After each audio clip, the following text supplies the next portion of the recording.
Good morning to all of you साथियों, कैसे हैं आप लोग। हम उम्मीद करते हैं कि आप सब अच्छे भी होंगे और खूब मेहनत कर रहे होंगे, मन से पढ़ रहे होंगे। आज हम आपके बीच उपस्थित हुए हैं और चर्चा करेंगे साथियों हमारी बीएसपीएसएल की जो टेस्ट सीरीज की बुक आई है उस बुक के वॉल्यूम 2 बुक के सेट नंबर 3 के टेक्निकल प्रश्नों पर चर्चा करेंगे। और आप सबको मैंने सेवरल टाइम्स कहा है, ये जो टेक्निकल प्रश्न आपके बीच हो रहे हैं ये प्रश्न बिहार इलेक्ट्रिसिटी बोर्ड में आपकी मदद करने ही वाले हैं, लेकिन असिस्टेंट लोको पायलट के ट्रेड में भी यह आपकी बहुत मदद करेगा। इसीलिए आप सब जुड़िए और जीता और मेहनत करिए, इन प्रश्नों की प्रैक्टिस करिए। चलिए आज का पहला प्रश्न देखते हैं। फर्स्ट क्वेश्चन आज हमारा है, फ्यूज तार नहीं बनता है। सबसे पहले आप एक बात का ध्यान रखिएगा, हमारी जो फ्यूज तार होती हैं वह साहब बनती हैं किस चीज से, तो लेड और टीन से। किससे बनती है? लेड प्लस टीन के मिश्र धातु से। इस दोनों का मिश्र धातु जो है यह सर्वाधिक प्रयोग में लिया जाता है। अगर यह उपलब्ध नहीं है तो हम लोग कॉपर का भी प्रयोग कर लेते हैं, एल्युमिनियम का भी प्रयोग कर लेते हैं। ठीक है, तो यहां सीसा तो आपका आ ही गया है, उसके बाद कॉपर भी आ गया और एल्युमिनियम भी आ गया। स्टील जो है यह विद्युत का सुचालक नहीं है, ध्यान रखिएगा, ये विद्युत का क्या है साथियों? सुचालक नहीं है, सुचालक नहीं है। यह जो स्टील है ना, यह कौन सी कंडक्टर है? मैग्नेटिक कंडक्टर है। आप सब एक बात को ध्यान रखेंगे, एक छोटी सी बात याद रखेंगे, ऐसा पदार्थ जो विद्युत का बहुत अच्छा चालक होता है वह चुंबकीय बहुत अच्छा चालक नहीं होता है, और जो चुंबकीय चालक बेहतर होता है वो विद्युत का अच्छा चालक नहीं होता है। इन बातों को आप ध्यान रखेंगे। उसके बाद साहब जी यहां पर एक चीज और समझने वाली है कि हमारी फ्यूज होती क्या है। तो फ्यूज एक साथियों सेफ्टी डिवाइस है। कैसी डिवाइस है? सेफ्टी डिवाइस है। ये सुरक्षा का काम करती है हमारे परिपथ में। आप ध्यान रखिएगा, इलेक्ट्रिकल सर्किट में फेज तार के साथ, किसके साथ? फेज तार के साथ कैसे जुड़ी होती है? श्रेणी में। फेज तार के साथ श्रेणी में जुड़ी होती है। ठीक है, इसमें कोई शक नहीं है, फेज तार के साथ श्रेणी में जुड़ी होती है। हम फ्यूज की रेटिंग कैसे लेते हैं? तो याद रखिएगा, इसकी रेटिंग हम लोग एम्पियर में लेते हैं। कैसे लेते हैं? एम्पियर में लेते हैं। इसका गलनांक क्या होना चाहिए? निम्न होना चाहिए। और निश्चित रूप से साथियों इसकी प्रतिरोधकता भी क्या होनी चाहिए? कम होनी चाहिए। ये अत्यंत महत्वपूर्ण है। तो मेरा राइट आंसर यहां पर क्या है? Option number D. ये आपकी ऑप्शन नंबर डी क्या है? इस क्वेश्चन की सही आंसर है। चलिए आगे बढ़ते हैं, ध्यान रखिएगा। अगला प्रश्न है, बिजली के उपकरण की धातु को निम्नलिखित से सुनिश्चित करने के लिए भू संपर्कित किया जाता है। हमारी जो कोई भी बिजली का उपकरण है, मान लीजिए हमारा मोटर है, मोटर का ये बाहरी भाग क्या है? योक है। योक आप जानते हैं आपका मेटालिक पार्ट होता है। क्या होता है? मेटालिक पार्ट होता है। यह यांत्रिक सुरक्षा भी देता है और मेरे फ्लक्स को लो रिलेक्टेंस वाला पाथ भी देता है। और यह योक बना किस चीज से होता है? तो आप देखते हैं कास्ट आयरन से बना है, बड़ी मशीनों में कास्ट स्टील से बना है, इन्हीं पदार्थों से बना होता है। अब इसको हम लोग अर्थ के साथ जोड़ते हैं, इससे क्या फायदा होता है? तो मेरी जो लीकेज करंट है वह बिल्कुल कहां चली जाती है? पृथ्वी में चली जाती है। हम मनुष्यों को कोई खतरा नहीं होता है। तो सबसे पहली चीज क्या है कि आप मोटर के बाहरी कवर को या किसी भी इलेक्ट्रिकल इंस्ट्रूमेंट के बाहरी स्ट्रक्चर को जो धातु का बना है उसको अर्थ के साथ जब जोड़ते हैं तो यही प्रक्रिया आपकी भू संपर्कन कहलाती है, यही प्रक्रिया आपकी अर्थिंग कहलाती है। अर्थिंग का सबसे बड़ा उद्देश्य है जीवन की रक्षा। क्या है साहब जी? जीवन की रक्षा। हमारे जीवन की सुरक्षा जो है इसका मुख्य उद्देश्य है। दूसरे नंबर पर आपके जो उपकरण हैं उसकी भी सेफ्टी कहीं न कहीं होती है। इसीलिए सबसे ज्यादा जो आवश्यक है वो क्या है? यहां पर अगर आप दीजिएगा ऑपरेटर की सेफ्टी, उसके बाद आपकी उपकरण की सेफ्टी, तो दोनों चीजें सही है। ऑपरेटर पहले नंबर पर, उपकरण दूसरे नंबर पर। लेकिन यदि इंस्टॉलेशन की सेफ्टी हम कहें तो इससे सब इसके साथ कंसीडर हो जाता है। इंस्टॉलेशन का शब्द कहने से क्या होता है? स्थापना के दौरान, स्थापना के बाद, वर्किंग के दौरान और साहब जी आपके एग्जीक्यूशन के दौरान हर सिचुएशन पर यह आपकी क्या कर रहा है, मदद कर रहा है। तो सही उत्तर हमारा क्या है, ऑप्शन नंबर सी है साथियों। क्या है, ऑप्शन नंबर सी है। चलिए एक छोटी सी बात आप समझ लिए, हमें जो मिल रहा होता है हमें उसको स्वीकार करना चाहिए और उस पर अनवरत मेहनत करके हमें सतत आगे की ओर प्रयत्नशील रहना चाहिए। हमें जो मिल रहा है उसको स्वीकार करना नहीं है और जो नहीं हो रहा है उसके लिए हमेशा रोते गाते रहना है। तो ऐसे सफलता प्राप्त कभी भी नहीं होती है साथियों, ठीक है, ये ध्यान रखिएगा। क्योंकि मनुष्य क्या होता है, परपोषी होता है। वह भोजन पका तो जरूर सकता है लेकिन उत्पादन नहीं कर सकता है। इसीलिए मेरे साथी आपको जो 50 क्वेश्चन मिल रहा है वह आपकी ही डिमांड और आपके ही आदेश पर सेवक हाजिर आपके सामने हुआ है। लेकिन आप 100 का डिमांड रखिएगा तो शायद ये पूरा कर पाना मेरे बस की बात नहीं होगी। इसीलिए वो डिमांड मत कीजिए जिसको हम पूरा ना कर पाए। हम जो पूरा करने में सक्षम हैं वो हम कर रहे हैं। बस यही आशीर्वाद दीजिए कि आपकी सेवा हम कर पाए। चलिए आगे बढ़ते हैं, अगला प्रश्न देखते हैं। नहीं तो बहुत ज्यादा की चाहत में जो मिल रहा है वो भी ना रुक जाए। ठीक है, आइए साहब जी। भारत में घरेलू सप्लाई वोल्टेज जो है वह कितनी हुआ करती है? तो आप ध्यान देंगे 220 से 230 होती है। स्टैंडर्ड पर अगर हम एक सिंगल की बात करें तो ये 230 वोल्ट हम स्टैंडर्ड लेके चलते हैं, लेकिन यह आपका कहां तक जाता है, 250 वोल्ट तक साहब वेरी कर जाता है। और ये जो आपकी वोल्टेज है वह किस फ्रीक्वेंसी पे प्राप्त होती है, 50 हर्ट्ज प्लस माइनस 3%। तो हमारे भारत में ध्यान रखिएगा, भारत में आवृत्ति का जो रेंज होता है, आवृत्ति का जो परास होता है साथियों, वह 48.5 हर्ट्ज से लेकर 51.5 हर्ट्ज के बीच होता है। ठीक है, अगर इससे ऊपर नीचे उपकरण की फ्रीक्वेंसी हुई तो भारत में वह काम नहीं करेगी, संचालित नहीं करेगी। ठीक है, पहली चीज।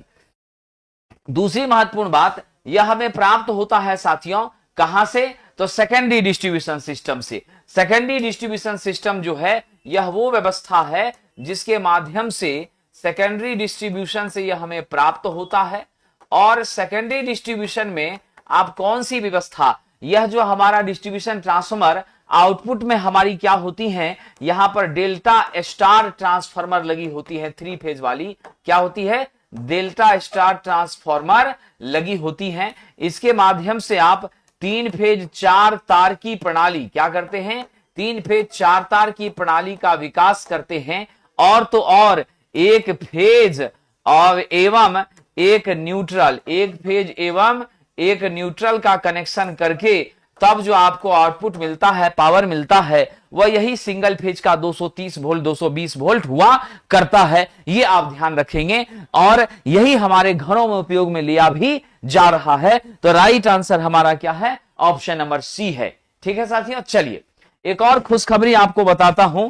कल भी 1-2 दिन पहले जो कैबिनेट की मीटिंग हुई थी, वहां पर जो सोलर पंप ऑपरेटर की वैकेंसी को लेकर के मुद्दा कई लंबे समय से चल रहा था, उसका समापन हो गया और यह स्पष्ट हो गया कि 398 पदों पर, ठीक है, पंप ऑपरेटर की बहाली आने वाली है, जिसमें इलेक्ट्रीशियन वायरमैन दोनों ट्रेड के छात्र योग्य होंगे। 10वीं के बाद जिन बच्चों ने 2 साल का ITI कंप्लीट किया है, चाहे वो SCVT है या NCVT है, तो बिहार सरकार में फिर से नई बहाली 348 पदों के लिए आ रही है और वो है सोलर पंप ऑपरेटर के। 429 पद वहां पर फीटर टर्नर वाले बच्चों के भी आएंगे जो कि पंप ऑपरेटर के रूप में वहां पर काम करेंगे। ये भी बहाली आप मानकर चलिए 1 महीने के भीतर पूरी चांसेस है कि आ जाएगी। ठीक है, ध्यान रखिएगा। आपकी परीक्षाएं भी बहुत अब डिले नहीं होने वाला है। स्लॉट्स की कमी के कारण थोड़ा जद्दोजहद हो रहा है। विभाग ये चाह रहा है कि कंटिन्यूअस हम एग्जाम करा ले, लगातार एग्जाम करा ले। तो उम्मीद करिए कि लगातार एग्जाम का डेट विभाग को जल्द मिलेगा और जल्द आपको नोटिस और सूचनाएं आएंगी, यानी आपकी परीक्षाएं बहुत विलंब अब नहीं होगी। इसीलिए अब आप एक एक पल का, एक एक सेकंड का उपयोग करिए और जीता और मेहनत करिए। जो लोग ज्यादा परेशान हो रहे हैं परीक्षा परीक्षा परीक्षा, उन लोगों को और मेहनत करने की जरूरत है, क्योंकि खरगोश रेस में प्रायः हार जाया करता है और कछुआ रेस जीत जाता है। इसीलिए जो खरगोश है वह थोड़ा सा क्या करिए, धीमा होइए और अंतरात्मा पर ध्यान देकर के, यानी निश्चित रूप से रिवीजन करके अपनी तैयारी को आगे बढ़ाते रहिए। आइए आगे बढ़ते हैं साहब। क्या इलेक्ट्रिक फायर के मामले में, तो इलेक्ट्रिक फायर हमारी 2 तरह से वर्गीकृत होती है, समझ गए। अगर आपकी क्या हो जाए, ऐसी फायर जो कहां लग जाए, जो विद्युत के कारण, बिजली के कारण हमारे मेटालिक ऑब्जेक्ट में लगे। किसमें लगे? विद्युत के कारण मेटालिक बॉडी में लग जाए, जैसे आपकी बॉडी में लगे, यानी कि निश्चित रूप से समझ लीजिए कि कोई मोटर है, उसका योक है, उसमें आग लग गया, तो वह किसके अंदर आ जाती है? तो वह डी श्रेणी में आती है। किसमें आती है? डी श्रेणी में आती है। अगर आपकी आग क्या हो जाए साथियों, अगर आपकी आग मान लीजिए हमारे वायर में लगी है, कहां लगी है? वायर में लगी है, शॉर्ट सर्किट हुआ है, तो यह किसमें आ जाएगी? सी श्रेणी में आ जाएगी। ठीक है। और आप जानते हैं हम पानी का बिल्कुल भी प्रयोग नहीं करेंगे, पानी का बिल्कुल प्रयोग नहीं करेंगे, क्योंकि इसमें इलेक्ट्रोक्यूशन क्या होती है? इलेक्ट्रोक्यूशन प्रॉपर्टी होती है। ये इलेक्ट्रोक्यूशन प्रॉपर्टी क्या है? पानी जितनी ज्यादा आप बिजली से लगी आग पर डालेंगे, आग उतनी ज्यादा भड़केगी। क्या होगी? आग उतनी ज्यादा भड़केगी, उतनी अधिक हो जाएगी। इसीलिए साथियों आप ध्यान रखिएगा, इलेक्ट्रिक फायर के केस में हम या तो CO2 फायर एक्सटिंग्विशर का यूज करेंगे, या नहीं तो कार्बन टेट्राफ्लोराइड CCl4 का करेंगे। ये दोनों अगर मेरे पास नहीं है तो हम रेत का, बालू का प्रयोग करेंगे। और आप जानते हैं यह बालू क्या करती है? ऑक्सीजन की कमी करती है, ऑक्सीजन की कमी करती है, और ऑक्सीजन की कमी करने से मेरी आग क्या होती है साहब? बुझ जाती है, मेरी आग समाप्त हो जाती है, इसमें कोई शक नहीं है। तो हम यहां पर सही उत्तर किसे लेंगे साहब? ड्राई सैंड, सूखा बालू। और आप देखते होंगे यह सूखा बालू जो है आपको रेलवे स्टेशन पर, बस स्टैंड में रेड कलर की बाल्टी में क्या होता है? रखा गया रहता है। क्या होता है? रेड कलर की बाल्टी में रखा गया होता है। ठीक है, ध्यान रखिएगा साहब। आगे बढ़ते हैं। जॉब में आकर के आप डिप्लोमा नहीं कर सकते हैं, यह ध्यान रखिएगा, क्योंकि ऐसी व्यवस्था नहीं है। पहले AMIE के माध्यम से ऐसा हुआ करता था, लेकिन सरकार अब उसको मान्यता नहीं दे रही है, इसीलिए अब ये चीजें थोड़ी सी दिक्कत में आ रही है। चलिए अगला प्रश्न है हमारा, ट्रांसफार्मर की लोह कोर में ज्वलन करने का प्रयोजन निम्नलिखित को घटाना है, यानी burning in the iron core of the transformer is to reduce following. साहब जी ये बर्निंग करने का सीधा तात्पर्य कहीं न कहीं क्या होता है? हमारे लेमिनेशन से होता है। क्या होता है? लेमिनेशन से होता है। और ये लेमिनेशन आप कैसा करते हैं? थीन लेमिनेशन करते हैं। और ये थीन लेमिनेशन करने से आपकी एडी करंट का होती है, कम हो जाती है। यह कम होती है तो उसके कारण होने वाला लॉसेस भी क्या होता है? कम हो जाता है। क्या होता है? इसके कारण होने वाला लॉसेस भी आपका क्या होता है साथियों? कम हो जाता है। ये ध्यान रखिएगा। और मैं आपको बता दूं, यह जो लॉस है आपका, वह किसके कारण हो रहा है? जल्दी बताइए। यह जो लॉस है वह कौन सी लॉस है? यह आयरन लॉस का एक भाग है। आयरन लॉस बराबर Pe प्लस PH होता है। आप ध्यान रखिएगा, हमारा जो Pe है और PH है, ये दोनों का कॉम्बिनेशन आयरन लॉस और कोर लॉस होता है। क्या होता है? दोनों का कॉम्बिनेशन आयरन और कोर लॉस होता है। आप सब ध्यान रखिएगा। अच्छी गुणवत्ता का चुंबकीय पदार्थ अगर है तो हमारा pH क्या होगा? नेचुरली साहब जी कम हो जाएगी। और P होगी थीन लेमिनेशन से कम। पदार्थ की गुणवत्ता से इसका कोई रिश्ता नहीं होता है। समझ गए? क्या होता है साथियों? पदार्थ की गुणवत्ता से इसका कोई रिश्ता नहीं होता है। इसलिए हम सब यहां पर ध्यान रखें, इंसुलेशन की मोटाई अगर बढ़ेगी तो निश्चित रूप से क्या हो जाएगा? इंसुलेशन की मोटाई बढ़ेगी तो मेरा एडी करंट लॉस बढ़ेगा, क्योंकि हमारी जो Pe होती है, एडी करंट लॉस होती है, वह KEF square BM square T square into V होता है। यहां से आप देख रहे हैं P T स्क्वायर का समानुपाती है, और T आपकी क्या होती है? Thickness of lamination. यह क्या होती है? थिकनेस ऑफ लेमिनेशन होती है। इसलिए जितना पतला लेमिनेशन होगा हमारी उतनी क्या होगी साथियों? ध्यान रखिएगा, उतनी आपकी भंवर धारा हानि कम हो जाएगी। यह कभी भी नेचर ऑफ मटेरियल पर डिपेंड नहीं करती। यह मुख्य रूप से साहब जी ये विशेष रूप से डिपेंड किस पर करती है? तो आपकी थिकनेस ऑफ लेमिनेशन जो है यह यहां पर बड़ा वाइटल रोल प्ले करता है, इसमें कोई शक नहीं है। चलिए तो हमारा ऑप्शन क्या है? सी है।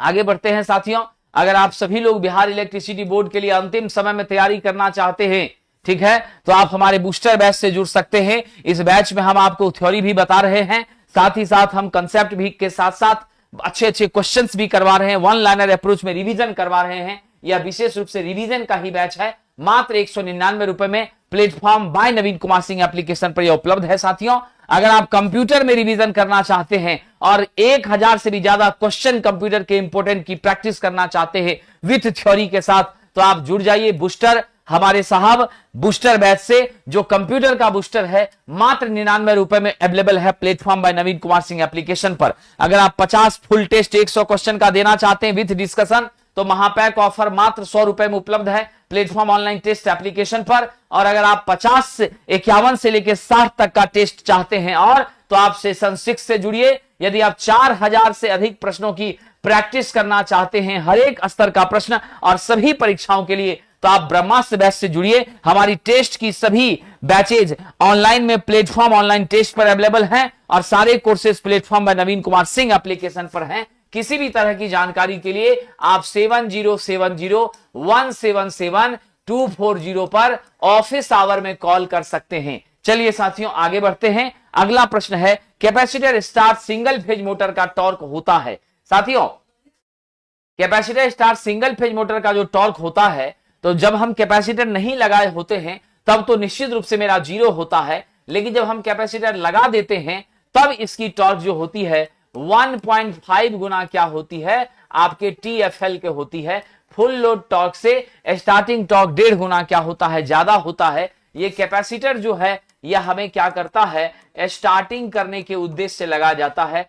स्टार्टिंग टॉर्क को क्या करता है साहब, बढ़ाता है और मशीन को बढ़ाता है, साथ ही मशीन को स्टार्ट भी करता है। क्या करता है, साथ ही मशीन को स्टार्ट भी करता है, क्योंकि आप जानते हैं स्टार्ट भी करता है, क्योंकि आप जानते हैं हमारी सिंगल फेज इंडक्शन मोटर जो होती है यह नॉट सेल्फ स्टार्टिंग होती है। क्या होती है, नॉट सेल्फ स्टार्टिंग होती है, खुद से यह स्टार्ट नहीं होती है। क्या होती है, खुद से स्टार्ट नहीं होती है। डबल रिवॉल्विंग फील्ड होता है, फॉरवर्ड और बैकवर्ड दोनों का मान आपस में बराबर, जिसके कारण नेट टॉर्क हमारी क्या हो जाती है, 0 हो जाती है। तो यहां पर आप सही उत्तर क्या दीजिएगा, निर्धारित बल आघूर्ण से अधिक होता है तभी तो यह संचालित हो पाता है, इसमें कोई शक नहीं है। और जो कैपेसिटर हम यूज करते हैं वह इलेक्ट्रोलाइटिक कैपेसिटर होता है। क्या होता है, इलेक्ट्रोलाइटिक कैपेसिटर होता है, विद्युत अपघटनी कैपेसिटर होता है। इसको सदैव आप याद रखेंगे। चलिए साहब,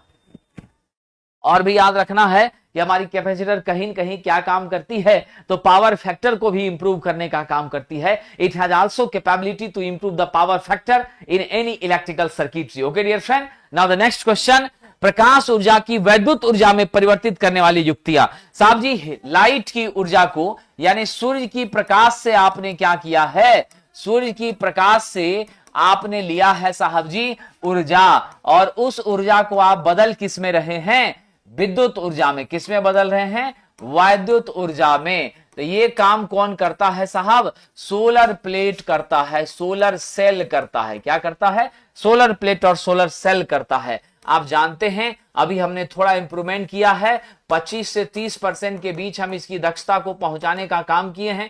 कुछ दिन पहले 22 से 25% तक ही हुआ करता था, अब धीरे धीरे हमने इसमें डेवलपमेंट का काम किया है। यह सोलर सेल एक क्या है साहब जी, यह सेमीकंडक्टर मटेरियल से बना होता है, और यह जो सेमीकंडक्टर मटेरियल है वह विशेष रूप से कौन सा होता है, सिलिकॉन होता है, क्योंकि इसकी ताप सहने की क्षमता 200 डिग्री सेल्सियस तक होती है। जर्मेनियम का प्रयोग अगर करें तो वह यहां सक्षम नहीं है, क्योंकि जर्मेनियम इतनी ताकत नहीं रखता, सूर्य की गर्मी को वह बर्दाश्त करने की क्षमता एकदम नहीं रखता है साथियों, बहुत ज्यादा नहीं सह सकता। तो ये जो व्यवस्थाएं हैं, यह व्यवस्थाएं क्या कहलाती हैं, फोटो वोलाटिक इफेक्ट कहलाती हैं। इसको हम लोग किस नाम से जानते हैं, फोटो इलेक्ट्रिक इक्विपमेंट्स के नाम से जानते हैं। याद रखिएगा, इसे पीवी सेल भी कहा जाता है, और यह फोटोवोल्टिक इफेक्ट पर, किस पर, फोटोवोल्टिक इफेक्ट पर क्या होता है, आधारित होता है साथियों, इसमें कोई शक नहीं है। आज के समय में सबसे बढ़िया जो सोलर का पैनल बनता है वह बनता है साहब टाटा का, जो कि बेंगलोर में और सिकोहाबाद में फैक्ट्री है, वहीं से हमें प्राप्त होती है, इसमें कोई शक नहीं है। ठीक है, चलिए आगे बढ़ते हैं और अगले प्रश्न की ओर चलते हैं। The right answer of this question is which one dear friend, आपका डी नंबर हो गया। ठीक है, और एक बात याद रखना, सोलर सेल से जो आपको आउटपुट मिलता है वह आउटपुट क्या मिलता है, डायरेक्ट डीसी मिलता है। और डीसी को आप स्टोर कहां कर लेते हैं, इसको स्टोर आप बैटरी में कर लेते हैं। कहां स्टोर कर लेते हैं, बैटरी में स्टोर कर लेते हैं, ये ध्यान रखिएगा। ठीक है, चलिए अगला प्रश्न है, लोहे के कोर वाले सोलेनॉइड की आकर्षण शक्ति होती है। साहब सोलेनॉइड क्या होता है, इस तरह से आपका जो कॉइल की संरचना बनी है ना, ठीक है, जो दिखने में आपको 3D जैसी महसूस होगी, वही आपकी क्या है, सोलेनॉइड है। क्या है साहब, वही आपकी सोलेनॉइड है। इसकी आकर्षण शक्ति तब अधिक होगी जब यहां क्या हो जाएगा, जब यहां क्या हो जाएगा, एयर कोर होगा। क्या हो जाएगा, वायु कोर होगा। वायु कोर का मतलब समझते हैं कि इसके बीच में कोई मटेरियल नहीं हो, सिर्फ आपकी क्या हो, वायु हो। जैसे कि हमने स्प्रिंग को लपेटा है, तो स्प्रिंग को जो आप लपेटते हैं तो फिर क्या करते हैं, लपेटने के बाद उसको फिर स्ट्रक्चर हटा लेते हैं। हटाने के बाद चारों तरफ आर पार दिखता है कि नहीं दिखता है। तो जब बना रहे थे उस समय ठीक है, हमने सपोर्ट लिया था। बनाने के बाद जो है आप बिल्कुल एकदम देख रहे हैं, आर पार दिख रहे हैं, कुछ मटेरियल नहीं है। जब कुछ नहीं है तो वहां खाली जगह पर क्या है, हवा है निश्चित रूप से, तो इसमें शक नहीं। तो हमारा राइट आंसर अब जरा बताइए क्या हो जाएगा, स्प्रिंग की भांति की संरचना बनेगी, धारा प्रवाहित होगी तो चुंबकीय क्षेत्र का विकास होगा। तो स्पष्ट है वायु का कोर वाला जो सोलेनॉइड होगा उसी से आपकी आकर्षण शक्ति क्या होगी, अधिक प्राप्त होगी, इसमें कोई शक नहीं है साथियों। चलिए अगला प्रश्न है, डीसी शंट मोटर को शुरू करने के लिए किस प्रकार का स्टार्टर था। सब लोगों को पता है डीसी शंट मोटर के लिए विशेष रूप से क्या बनाया गया है, 3 पॉइंट स्टार्टर बना गया है। ठीक है, 3 पॉइंट स्टार्टर विशेष रूप से किसके लिए बनाया गया है, शंट मोटर के लिए बनाया गया है। ठीक है, 2 पॉइंट विशेष रूप से किसके लिए, डीसी सीरीज मोटर के लिए बनाया गया है। ठीक है, 4 पॉइंट विशेष रूप से बनाया गया है कंपाउंड मोटर के लिए। किसके लिए, कंपाउंड मोटर के लिए। लेकिन एक छोटी सी बात आप याद रखना कि यह कंपाउंड मोटर के लिए तो यूज होता ही है, लेकिन अगर मेरे पास 3 पॉइंट नहीं है तो हम लोग डीसी शंट में भी इसका क्या करते हैं, शंट में भी इसका प्रयोग कर लिया करते हैं। अब उद्देश्य क्या होता है इस स्टार्टर का, तो याद रखिएगा इस स्टार्टर का उद्देश्य होता है स्टार्टिंग उच्च धारा को क्या करना, स्टार्टिंग हाई करंट को क्या करना साहब, हाई करंट को लिमिट करना, इसको नियंत्रित करना, यह इसका मुख्य उद्देश्य होता है। ठीक है, स्टार्टिंग हाई करंट को कम करना ही इसका क्या होता है, मुख्य उद्देश्य होता है। तो which one is right answer, ध्यान रखिएगा साहब। तो हमारा यहां पर जो सबसे उचित उत्तर है वह क्या है, ऑप्शन नंबर डी है, 3 पॉइंट स्टार्टर। ठीक है, याद रखिएगा साथियों। अगर 3 पॉइंट नहीं रहता तब हम लोग 4 के लेते। स्पेशली जो बना है वह 4 पॉइंट कंपाउंड के लिए बना है। अनुपस्थिति में हम यूज करें वो एक अलग विशेषता होती है। ठीक है, चलिए अगला प्रश्न है, किसी स्टेपर मोटर में स्टेप एंगल 45 डिग्री है। ठीक है, स्टेप एंगल 45 है, यानी अल्फा का मान 45 दे दिया गया है। ठीक है, विभेदन रिजोल्यूशन पर स्टेप है ना, RSS क्या होता है, इसका फॉर्मूला 360 बटे अल्फा होता है। तो 360 बटे आप 45 कर दीजिए, क्या हो जाएगा जल्दी बताइए, 8 टाइम्स में है कि नहीं, क्या होगा 8 टाइम्स में आपकी क्या हो जाएगी 360।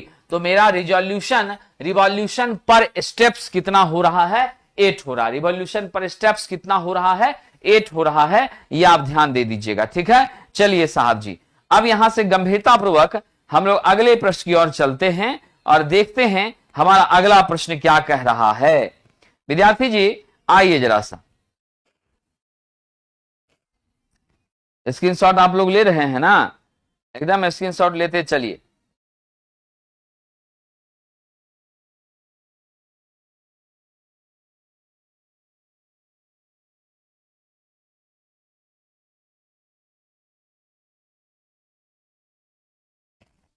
अब यहां गौर कीजिएगा, मेगर का उपयोग किसको मापने के लिए करते हैं। तो साथियों मेगर जो है वह हमारा क्या है, एक उपकरण है। यह हाई इंसुलेशन रजिस्टर, किसको साहब, हाई इंसुलेशन रजिस्टर को मापता है। ध्यान रखिएगा, जैसे आपकी केबल वगैरह है तो इसके ऊपर जो यह अचालक परत का लेयर आपने डाला है, बीच में आपकी कॉपर की कंडक्टर है, तो इसका इंसुलेशन रेजिस्टेंस कितना है वो मापता है। और आप जानते हैं इस हाई इंसुलेशन रजिस्टर का मान 0.1 मेगा ओम से क्या होता है, अधिक। क्या होता है, 0.1 मेगा ओम से अधिक होता है।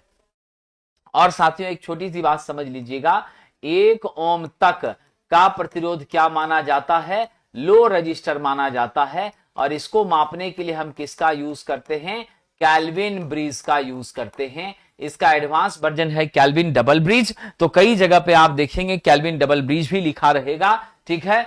1 ओम से लेकर के 0.1 मेगा ओम तक यह आपकी क्या होती है? यह आपकी क्या होती है साथियों? ध्यान रखिएगा, यह आपकी मीडियम रेजिस्टेंस होती है। क्या होती है? मीडियम रेजिस्टेंस होती है। इसको मापने के लिए व्हीटस्टोन ब्रिज का प्रयोग करते हैं। क्या करते हैं? व्हीटस्टोन ब्रिज का प्रयोग करते हैं। मेरा मेगर दो तरह का है, एक आपका एनालॉग है और दूसरा आपका क्या है? डिजिटल है। क्या है दूसरा? डिजिटल है। एनालॉग में हम डीसी जनरेटर का प्रयोग करते हैं और इसको हाथ से घुमाया जाता है, हैंड ड्रिवन होता है और इसकी गति 160 आरपीएम के आसपास हुआ करती है। अलग से कोई सोर्स लगाने की जरूरत हमें एकदम नहीं पड़ती है। कहां पर? मेगर में साथियों। और मेगर का रीडिंग जो आप लेते हैं इन्फिनिटी से 0 लेते हैं। इन्फिनिटी मतलब उच्च प्रतिरोध और 0 मतलब आपकी सर्किट क्या हो गई? शॉर्ट हो गई, ऐसा प्रतीत होता है। उच्च का मतलब है कि परिपथ आपका अगर ओपन भी है तब भी आपका इंफिनिटी दिखाएगा, मैक्सिमम रेजिस्टेंस को दिखाएगा। और 0 मतलब रेजिस्टेंस 0, दैट मींस आपकी सर्किट शॉर्ट की कंडीशन को क्या कर रही है? अचीव कर रही है। ये ध्यान रखिएगा। हम राइट आंसर क्या दे रहे? इंसुलेशन का प्रतिरोध मापने के लिए किसका प्रयोग करते हैं दोस्तों? मेगर का प्रयोग करते हैं। चलिए अगला प्रश्न कह रहा है किसी फ्यूज की रेटिंग 8 एम्पियर, इसका क्या तात्पर्य है? 8 एम्पियर रेटिंग है तो इसका तात्पर्य है कि 8 एम्पियर से अधिक धारा क्या होगी साहब?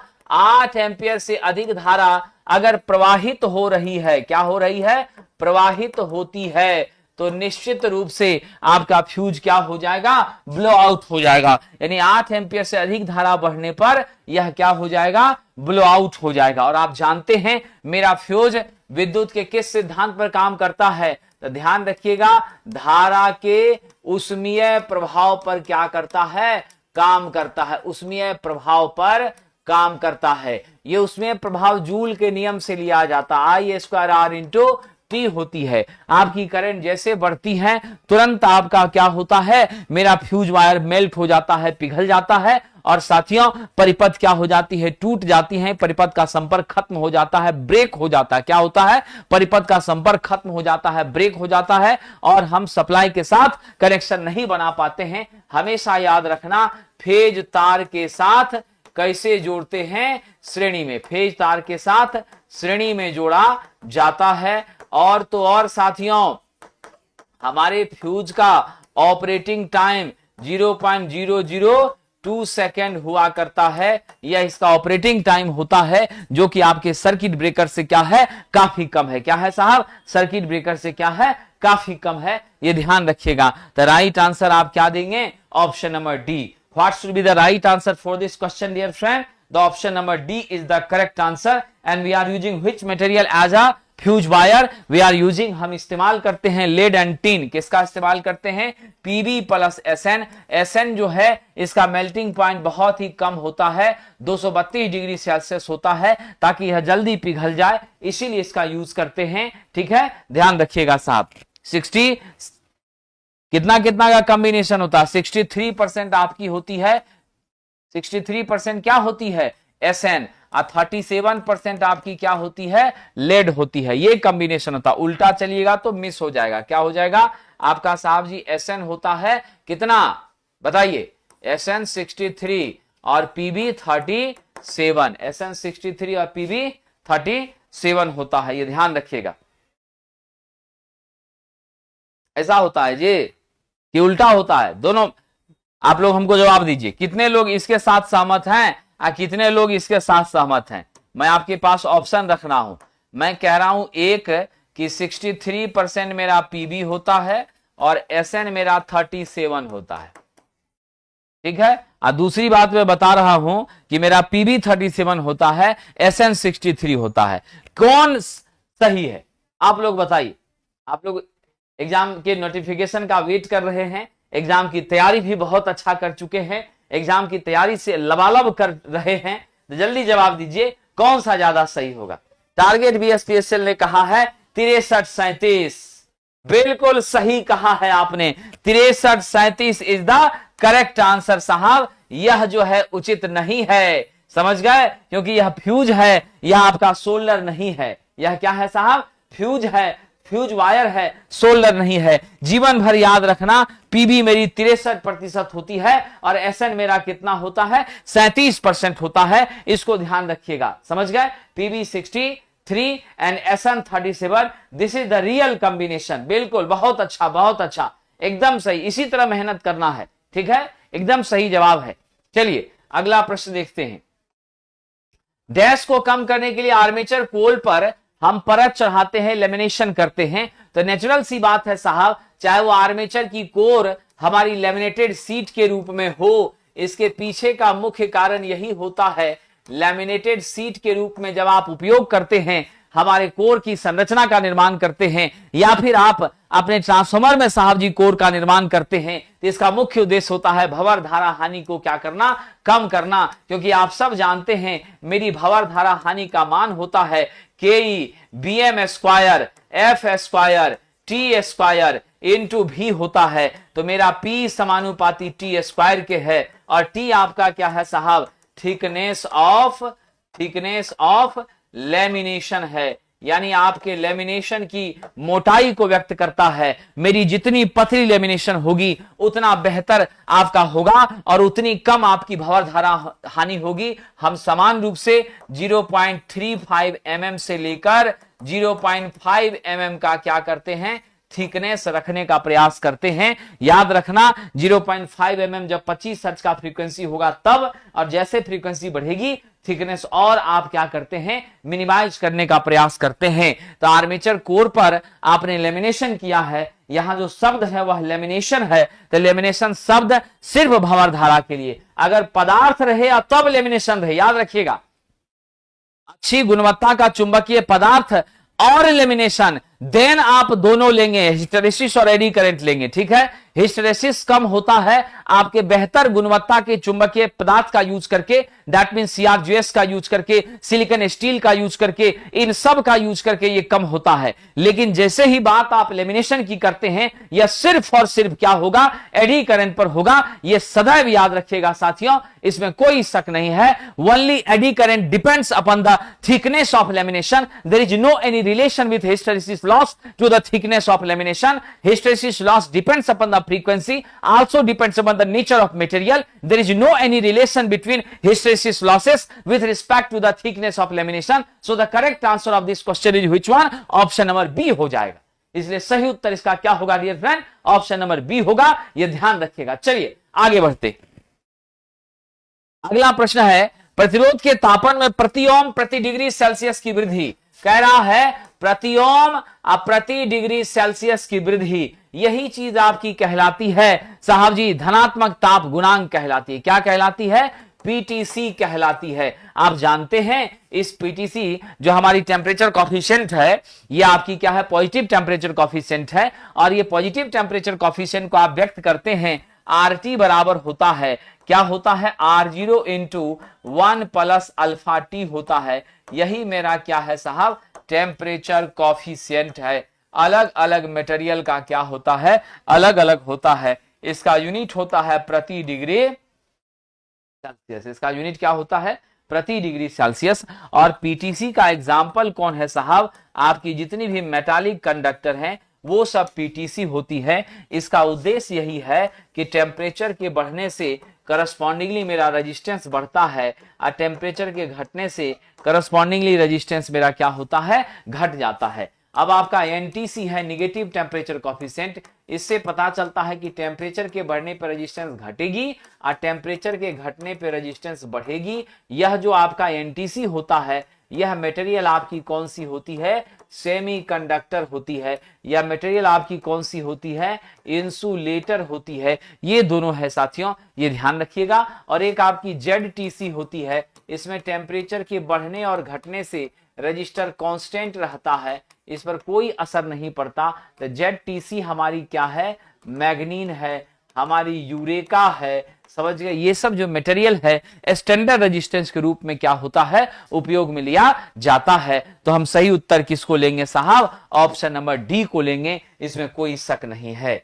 चलिए अगला प्रश्न, और बड़ा ही इंटरेस्टिंग प्रश्न, आइए देखते हैं क्या कह रहा है। ठीक है, चलिए अगला कह रहा है अल्टरनेटर में चुंबकीय क्षेत्र किसमें उत्पन्न होता है।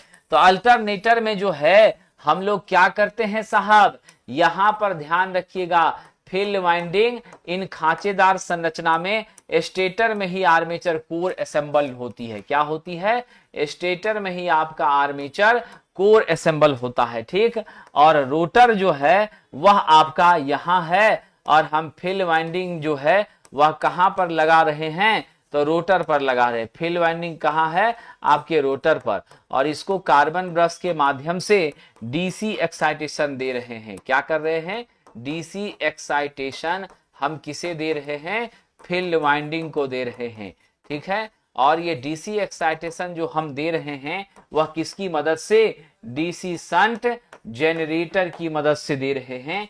अदरवाइज यह फैसिलिटी हम किसके माध्यम से देंगे, अगर डीसी शंट जनरेटर नहीं हो तो हम डीसी क्यूमुलेटिव कंपाउंड का प्रयोग करेंगे। अब आपसे पूछा है चुंबकीय क्षेत्र उत्पन्न होता है तो हमारे रोटर में होता है, और इसका रोटर पर ही क्या होता है साहब, मैग्नेटिक फील्ड विकसित होता है। इसमें जो मैग्नेटिक फील्ड है उसका विकास रोटर पर होता है। मेरी आर्मेचर स्टेटर में होती हैं, अस्थिर होती हैं। So the right answer is rotor. क्या होती है, राइट आंसर आपकी रोटर है साथियों, ये आप ध्यान रखिएगा। ठीक है, चलिए तो हमारा उत्तर क्या हो गया in the question 65, option number B rotor. और इसके स्टेटर में हम आर्मेचर वाइंडिंग लगाते हैं जो अस्थिर रहती है। ज्यादा मात्रा में वोल्टेज को विकसित करने के लिए, अधिक मात्रा में वोल्टेज को उत्पन्न करने के लिए हम इसका प्रयोग किया करते हैं, ये ध्यान रखिएगा। इसके माध्यम से डायरेक्ट 3 फेज का क्या मिलता है, एसी आपको आउटपुट में प्राप्त हो जाता है।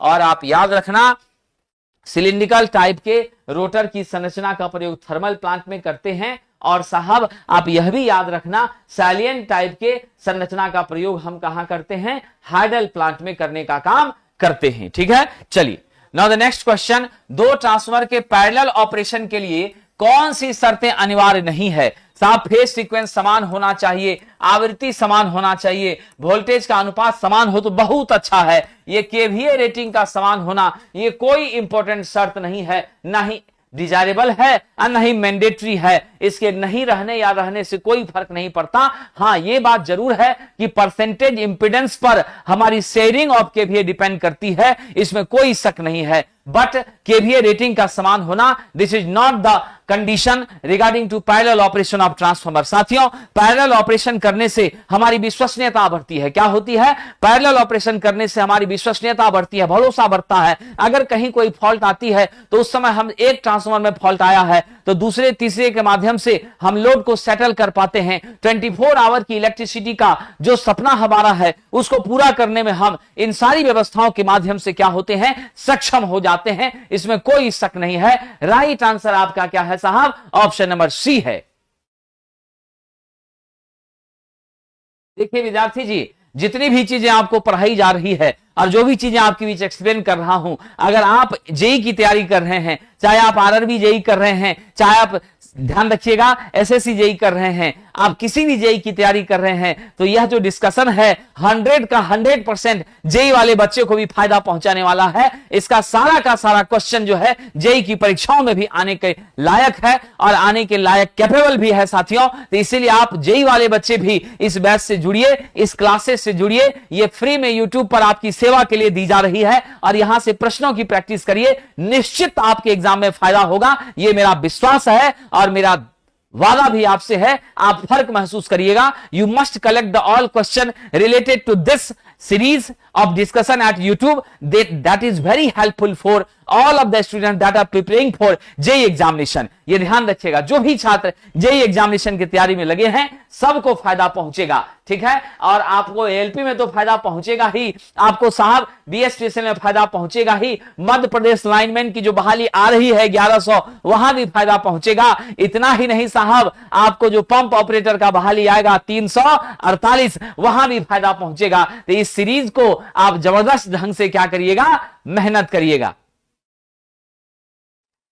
अनुपमा जी, आपको समझाने की आवश्यकता नहीं है, बीएसपीएससीएल में कोई भी चैप्टर डिफरेंट नहीं है। बीएसपीएससीएल में आईटीआई के सेकंड ईयर का चैप्टर है। क्या है? आईटीआई के सेकंड ईयर का चैप्टर है। बीएसपीएससीएल जेई की भी आप बात अगर करते हैं तो जो चीजें आईटीआई वाले बच्चे को पढ़नी है बीएसपीएससीएल के टेक्नीशियन के लिए, वही सब चीजें भास्ट लेवल में जाकर के कहां पढ़नी है, जेई लेवल में पढ़नी है, बस। और विशेष अंतर नहीं है, टॉपिक वही है, कंटेंट वही है, लेवल ऑफ क्वेश्चंस थोड़ा ऊपर नीचे हो सकता है, बट कोई विशेष नहीं। जेई में बिहार इलेक्ट्रिसिटी बोर्ड डिप्लोमा के 5th और 6th सेमेस्टर के टेक्निकल सब्जेक्ट से प्रश्न उठाता है, बस यही एक छोटी सी बात है।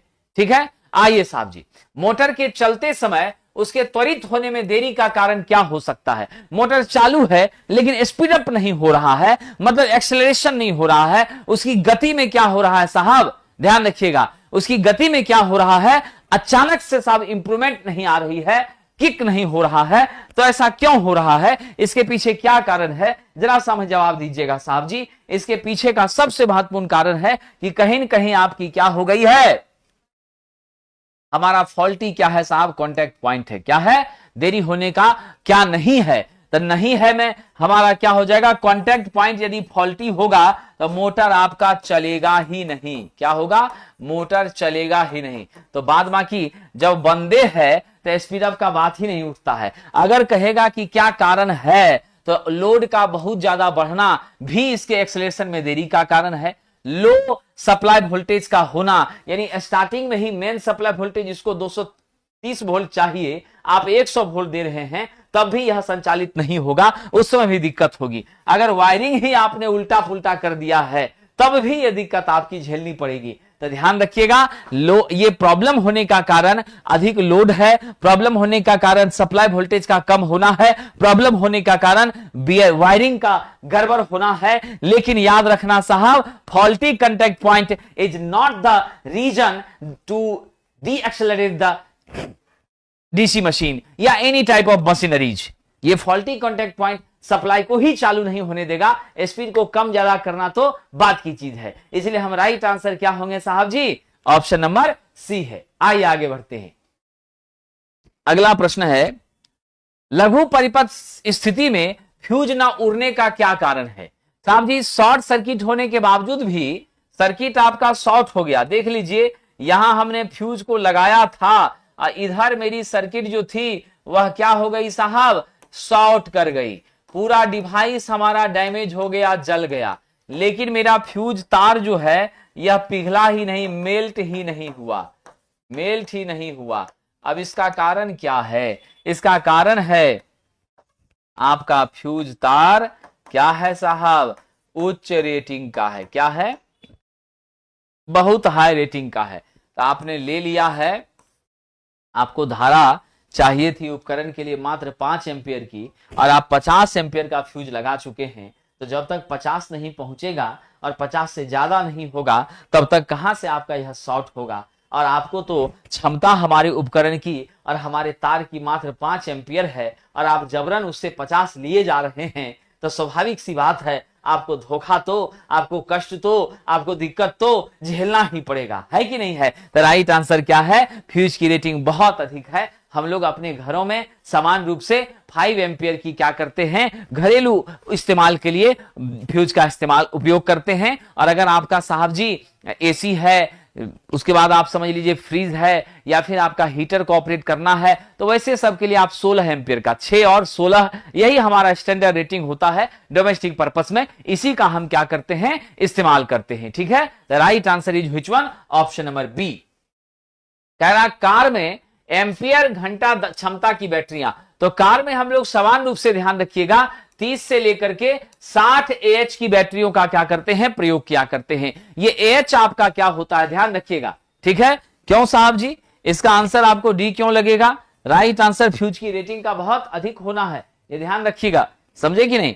आइए, अब कह रहा है कि कार के एम्पियर आवर की जो कैपेसिटी होती है हमारे बैटरियों की, वह कितनी हुआ करती है? तो साहब जी 30 से 60 AH हुआ करता है। आपको मैं बता दूं एक छोटी सी बात, 2 तरह की दक्षता होती है, एम्पियर आवर दक्षता होती है, यह जो है आपके लेड एसिड सेल का 90 से 95% होता है। किसका होता है? यह लेड एसिड सेल का। सर्वाधिक हम इसी का प्रयोग किया करते हैं, ज्यादा किया करते हैं। और यह एम्पियर आवर दक्षता जो है यह आपकी IDHD, discharging current into discharging hour बटा charging current into charging hour into आपका 100 हुआ करती है। ठीक है। और अगर हम वाट आवर दक्षता की बात करें तो यह आपकी क्या होती है साहब? यह होती है VDID, यहां पर आपका HD बटा होता है VCIC गुना 100। इसका मान जो है साथियों यह 80 से 85% के बीच हुआ करता है, खास करके कहां पर? लेड एसिड सेल में। यह ध्यान रखिएगा साथियों। और लेड एसिड सेल के एक सेल का वोल्टेज कितना? इसके एक सेल का वोल्टेज 2.2 वोल्ट होता है। स्टैंडर्ड में हम लोग 2 लेकर के चलते हैं। उत्तर आप इसका क्या दीजिएगा? ऑप्शन नंबर बी के साथ आप आगे बढ़िएगा। ठीक है, ध्यान रखिएगा साहब जी। चलिए आगे बढ़ते हैं। देखिए सबसे बड़ी चीज क्या है कि जब हम पढ़ाई करते हैं तो हमें उस समय पढ़ाई पर फोकस करना चाहिए। ठीक है। मैंने ये देखा है कि बहुत सारे बच्चे जो हैं वो पढ़ाई पर कम ध्यान देते हैं, बाकी पढ़ाई के अलावा बहुत सारी चीजों पर विशेष ध्यान देते हैं।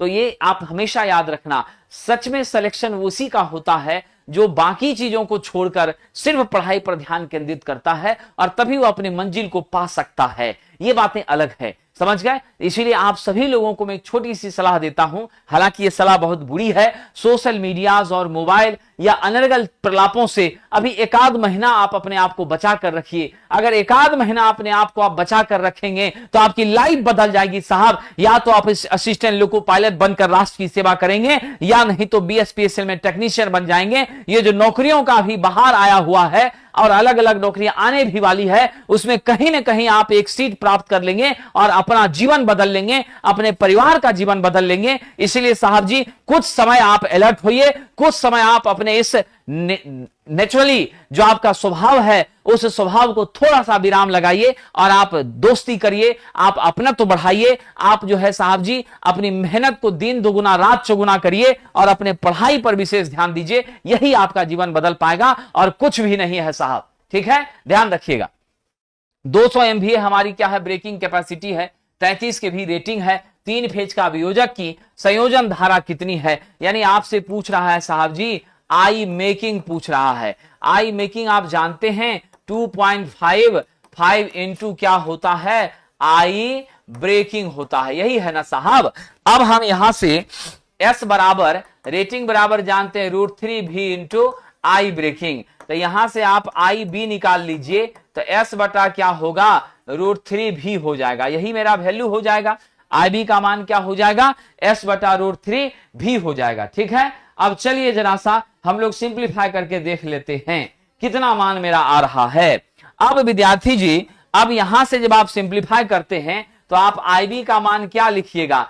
S के बदले में 2000 गुना 10 के पावर 6 लिख दीजिएगा, और √3 तो यहां है ही, और इसके बदले में वोल्टेज के बदले में 33 इंटू 10 के पावर 3 कितना हो जाएगा? ये 34.99 आपका किलो एम्पियर में साहब आ जा रहा है। ठीक है। अब यहां से हम आई मेकिंग की बात करते हैं तो आई मेकिंग की जब बात करते हैं तो आपका 2.55 गुना 34.99 यह लगभग कितना आ जाता है? 89 के आसपास साहब जी आपका आ जा रहा है। कितना आ जा रहा है? 89 के आसपास। लेकिन ये 89 एम्पियर में ना होकर के कैसे हो जाएगा? ध्यान दीजिएगा, ये 89 एम्पियर में न होकर के क्या हो जाएगा? किलो एम्पियर में साहब जी परिलक्षित हो जाएगा। इसके पीछे का कारण यह है कि नीचे आपका 10 का पावर 3 ऊपर चला गया, 10 के पावर कितना? 6, तो यह माइनस में आ जाएगा तो 10 के पावर 3 मेरा बचा रह जाएगा। ठीक है कि नहीं? अब बाकी 2000/√3 इंटू 33 दैट बिकम्स 34.99। तो फाइनली 10 के पावर 3 आपको लेना ही पड़ेगा। तो किलो एम्पियर में आप कंसीडर कीजिएगा 88 पॉइंट समथिंग आता है, जिसको नॉर्मली हम कितना स्वीकार कर लेते हैं? तो हम स्वीकार कर लेते हैं साहब जी 89 के आसपास। ठीक है। तो आप यहां से देख भी लीजिए, गणितीय रूप से आप गणना भी कर सकते हैं, इसमें कोई शक नहीं है। ठीक है। आप सभी लोग जब भी न्यूमेरिकल आता है तो क्वेश्चन को क्या करिए? कैलकुलेट भी करने का प्रयास कर लीजिए। ठीक है। 34.99 multiplied with 2.55 that becomes 89 point something. तो ये आपकी टोटल 89 हो रही है। यहां पर हमारा क्या आ रहा है, किलो एम्पियर में ही वैल्यू आएगा। क्या आएगा, किलो एम्पियर में ही वैल्यू आएगा। ऑप्शन नंबर डी हो जाएगा। चलिए आगे बढ़ते हैं ऐसा। नाउ द नेक्स्ट देख लेते हैं साथियों।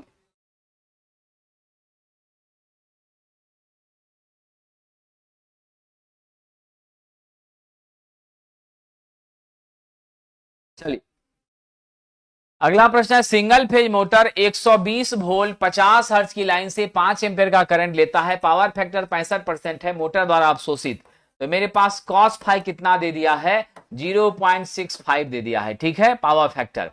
हमारी लाइन करंट IL 5 एम्पियर दे दी गई है। ठीक है, हमारा सप्लाई वोल्टेज जो है वो 120 वोल्ट दिया गया है। अब आपसे कह रहा अवशोषित पावर, तो मेरी एक्टिव पावर जो होती है वह P बराबर क्या होता है, VI cos फाई होती है। V के बदले आप 120 लिखिए, I के बदले 5 करिए, यहां 0.65 करिए, पावर फैक्टर के बदले कितना करिए, 0.65 करिए। तो जब टोटल को आप सिंप्लीफाई करते हैं तो मेरा मान कितना आ जाता है, 390 वाट आ जाता है। The right answer is which one, option number B 390 watt. क्या हो जाएगा, ऑप्शन नंबर बी 390 वाट हो जाएगा। चलिए अगले प्रश्न की ओर चलते हैं साहब। बड़ा अच्छा प्रश्न है, कह रहा सौर सेल की दक्षता जो है, मैंने आपसे कहा था 25 से 35 के बीच अभी हम पहुंच चुके हैं और बहुत ज्यादा काम इस पे करना शुरू कर दिया है।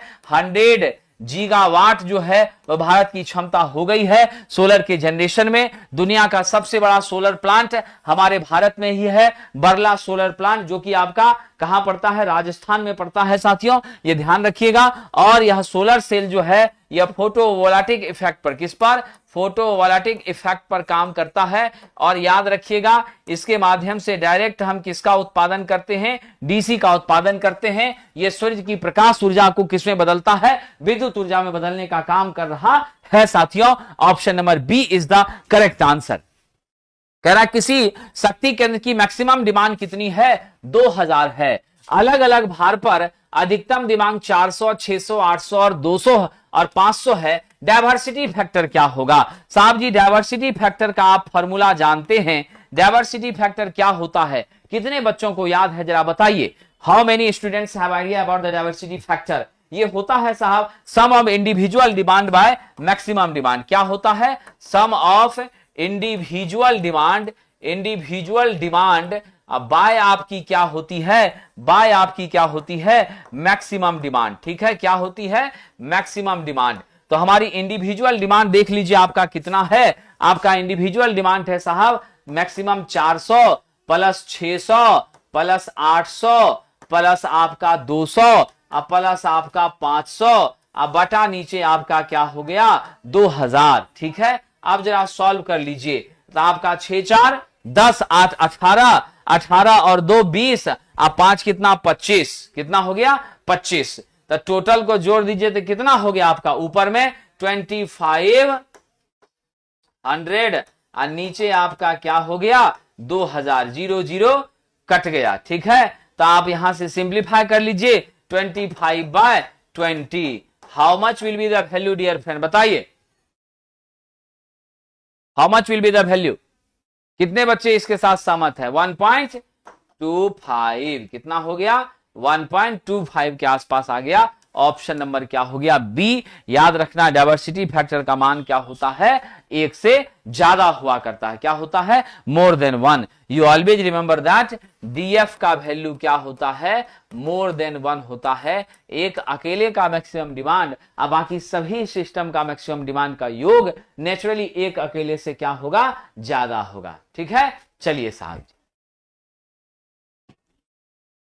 घरेलू केक बेकिंग ओवन में तापमान कैसे नियंत्रित होता है। साहब जी घरेलू केक बेकिंग ओवन है जिसमें आप केक बनाते हैं, गर्म करते हैं। स्वाभाविक सी बात है, बर्थडे हो या कोई भी चीज हो, केक का प्रयोग तो किया ही जाता है साथियों, है ना। आजकल तो ये ट्रेडिशन भी बना हुआ है और आवश्यक भी है। अगर आप उस ट्रेडिशन के साथ नहीं चलते हैं तो लोग आपको समझेगा कि ये मानव क्या है, दुनिया से थोड़ा हट करके चल रहा है। तो इसीलिए ये सब आवश्यकता भी हो जाती है। तो यहां पर साहब जी हम लोग यहां भी हीटिंग एलिमेंट के रूप में किसका प्रयोग कर रहे हैं, हीटिंग एलिमेंट के रूप में जहां भी प्रयोग किया जाता है खास करके यहां पर तो हम लोग नहीं यूज करते हैं। यहां तो आपकी क्या है, अगर ओवन है, माइक्रोवेव ओवन है, तो वैसे केस में यहां माइक्रोवेव के माध्यम से हीटिंग होती है, जिसमें फ्रीक्वेंसी आपकी क्या होती है, गीगा हर्ट्ज में, मेगा हर्ट्ज के रेंज में पहुंचती है साहब जी, ये ध्यान रखिएगा। ठीक है, अब यहां है हीटिंग एलिमेंट, जब भी हम लेते हैं, चाहे टोस्टर हो या अन्य कोई मटेरियल हो, आपका स्टोव है, ठीक है, हीटर है, तो हम लोग नाइक्रोम का ही क्या करते हैं, प्रयोग किया करते हैं। और जो हीट को साहब जी क्या करना है, हीट को अगर आपको करना है नियंत्रण, तो उसके लिए थर्मोस्टेट है। यह थर्मोस्टेट जो है, इसका स्वाभाविक रूप से अर्थ होता है नियत ताप। क्या होता है इसका अर्थ, नियत ताप होता है, यानी यह तापमान की जो मात्रा निर्धारित है उससे अगर अधिक होती है तो सप्लाई के साथ संपर्क को तोड़ लेता है, अगर उसके कम होती है तो सप्लाई के साथ संपर्क को जोड़ लेता है, और फिर उस मानक हीट तक क्या होती है, सिस्टम पहुंच करके आपको आउटपुट देने का प्रयास करती है, और आपका हीट का होता है नियंत्रित। तो ये ध्यान रखिएगा, राइट आंसर आपका है थर्मोस्टेट। कई बार ये प्रश्न पूछा गया है, खास करके आपको इलेक्ट्रिक आयरन में, वहां भी आप क्या यूज करिएगा, थर्मोस्टेट का ही यूज करिएगा। ठीक है साहब जी, और यह जो थर्मोस्टेट है, याद रखेंगे कि हम इलेक्ट्रिक आयरन में भी थर्मोस्टेट का ही क्या कर रहे हैं, प्रयोग करने का काम कर रहे हैं। तो मेरा राइट आंसर यही है। चलिए, बड़ा अच्छा है, डिप्लोमा ITI दोनों पर फॉर्म भर दिया हूं, कोई दिक्कत नहीं है भाई साहब। आप डिप्लोमा पर भरे हैं टेक्नीशियन, और आप डिप्लोमा पर भरे हैं जेई का फॉर्म, और ITI पर भरे हैं टेक्नीशियन का फॉर्म, दोनों की परीक्षाएं अलग अलग होंगी। लेकिन एक बात ध्यान रखिएगा, बहुत सारे बच्चे डिप्लोमा भी कर लेते हैं और उसी सेशन में ITI भी कर लेते हैं। अगर ऐसा आपने किया है तब तो अनर्थ आपने किया है। अगर डिप्लोमा आपका अलग है, ITI आपका अलग है, तब आपको कोई कष्ट, दिक्कत, समस्या, ट्रबल, टेंशन नहीं है साथियों, ये ध्यान रखिएगा। तो मेरा राइट आंसर है ऑप्शन नंबर सी। कह रहा 50 मेगावाट का पावर स्टेशन है, मैक्सिमम डिमांड 40 वाट है। ठीक है साहब जी, मेरा मैक्सिमम डिमांड जो है वह 40 वाट दिया है। ठीक है, और आपसे कह रहा है लोड फैक्टर हमारा क्या है, 50% है। समझिए क्या है, लोड फैक्टर 50% है। और मेरा 50 मेगावाट क्या है साहब जी, 50 मेगावाट की स्टेशन है। तो मेरी प्लांट कैपेसिटी कितनी हो गई, मेरी प्लांट कैपेसिटी हो गई 50 मेगावाट। ठीक है, और अब आपसे पूछा है प्रश्न प्लांट कैपेसिटी फैक्टर। जरा बताइए साहब, ये PCF प्लांट कैपेसिटी फैक्टर क्या होता है, what will be the mathematical value of this. Plant capacity factor होता है मैक्सिमम डिमांड बटा प्लांट कैपेसिटी। क्या होती है, मैक्सिमम डिमांड बटा प्लांट कैपेसिटी। क्या होती है, प्लांट कैपेसिटी, गुना आपका होता है लोड फैक्टर। तो चलिए जरा इसी फॉर्मूले पे रख देते हैं। मैक्सिमम डिमांड मेरा क्या है, 40 है। ठीक है, प्लांट कैपेसिटी मेरा क्या है, 50 है। लोड फैक्टर मेरा क्या है, 50/100 है। तो 50-50 कट गया, ठीक है कि नहीं, क्या हो गया, 50-50 कट गया, 100 से ये 0 कट गया, 4/10 गुना 100, 100 से 10 कट गया, बराबर आपकी क्या हो गई, 40% हो गई। मेरा PCF कितना हो रहा है, 40% हो रहा है। कितना हो रहा है साहब जी, 40% हो रहा है। तो खाली फॉर्मूला अगर याद है तो तुरंत आप बना लेंगे, plant capacity factor maximum demand by plant capacity into आपकी क्या होती है, लोड फैक्टर। परसेंटेज में निकालना था, 100 से गुना किया, लोड फैक्टर 50% है, इसीलिए 50/100 हमने लिख दिया। राइट आंसर मेरा क्या है, बी है। ये ध्यान रखिएगा, आप जो 100 - 80 = 20 कर रहे हैं वो रिजर्व कैपेसिटी है। वो क्या है, रिजर्व कैपेसिटी है। तो सभी प्रश्नों की क्या होती है, अलग अलग विशेषता होती है। ध्यान रखिएगा क्या होती है, सभी प्रश्नों की अलग अलग विशेषता होती है। जो मांगा जाएगा उसी की हम क्या करेंगे, व्याख्या करेंगे। ठीक है, आइए साहब, 250 RPM निर्धारित वाली जल टरबाइन अल्टरनेटर से जुड़ी है। 50 हर्ट्ज पर शक्ति उत्पादन करने के लिए ध्रुवों की संख्या क्या होगी। मेरे पास NS का मान कितना दे दिया है, NS का मान 250 RPM दे दिया है। ठीक है, मेरी फ्रीक्वेंसी 50 हर्ट्ज दे दी गई है। ठीक, और आपसे कह रहा है पोल बराबर वाट। कैसे निकालिएगा साथियों, क्वेश्चन तो बहुत कठिन मालूम पड़ता है, यह तो नहीं लगता है कि बन पाएगा। आप लोग से बन जाएगा, बताइए, आप लोग से बन जाएगा विद्यार्थी। एकदम बनेगा और सबसे बनेगा। बहुत आसान क्वेश्चन है। 120 F/P होता है। यहां से P का मान हम निकालें तो P इंटू NS बराबर 120 F लिख सकते हैं कि नहीं लिख सकते हैं। यहां से P बराबर क्या होगा, 120 F/NS हो जाएगा। तो मल्टीप्लाई कर दीजिए 120 गुना 50 अब बटे NS आपका कितना है 250, यानी 6000 बटा आपका क्या हो गया 250। जब इसको सॉल्व करते हैं तो कितना मिलता है 24 मिलता है। ऑप्शन नंबर बी 24 पोल की हमें क्या होगी यहां पर आवश्यकता होगी। कितने पोल की 24 पोल की आवश्यकता होगी। चलिए अगला प्रश्न देखते हैं साहब। विद्युत उपकरण में स्पार्किंग का कारण साहब जी, स्पार्किंग का कारण क्या है, ढीला कनेक्शन है। याद रखिएगा लूज कनेक्शन है, बार बार तार आपकी अप डाउन हिल रही है, जिसके कारण नेचुरली आपका क्या होगा स्पार्किंग होगी। फॉल्टी उपकरण, शॉर्ट सर्किट, विद्युत परिपथ, ये सब तो मेरा माध्यम है। शॉर्ट सर्किट जब होती है हमारी परिपथ तब क्या होता है, दो टर्मिनल के बीच में सीधा संबंध हो जाता है, मेरी रेजिस्टेंस 0 हो जाती है, ISC का मान अनंत हो जाता है और इस सिचुएशन पर वोल्टेज क्या होती है 0 हो जाती है। और यही सिचुएशन जो है आपकी एक्सेसिव करंट का फ्लो कराती है और उस एक्सेसिव करंट के फ्लो के कारण हमारी एक बार पहली बार में तो इंसुलेटिंग लेयर आपका जो इंसुलेशन है वो पिघलता है और फिर जाकर के तार भी आपकी मेल्ट होकर के टूट जाती है, नहीं तो आग भी लग सकती है। काफी ज्यादा क्या हो सकता है, बड़ी से बड़ी घटना के आप शिकार हो सकते हैं। आए दिन आप जो है अखबारों में पढ़ा करते हैं, आए दिन अखबारों में पढ़ा करते हैं साथियों,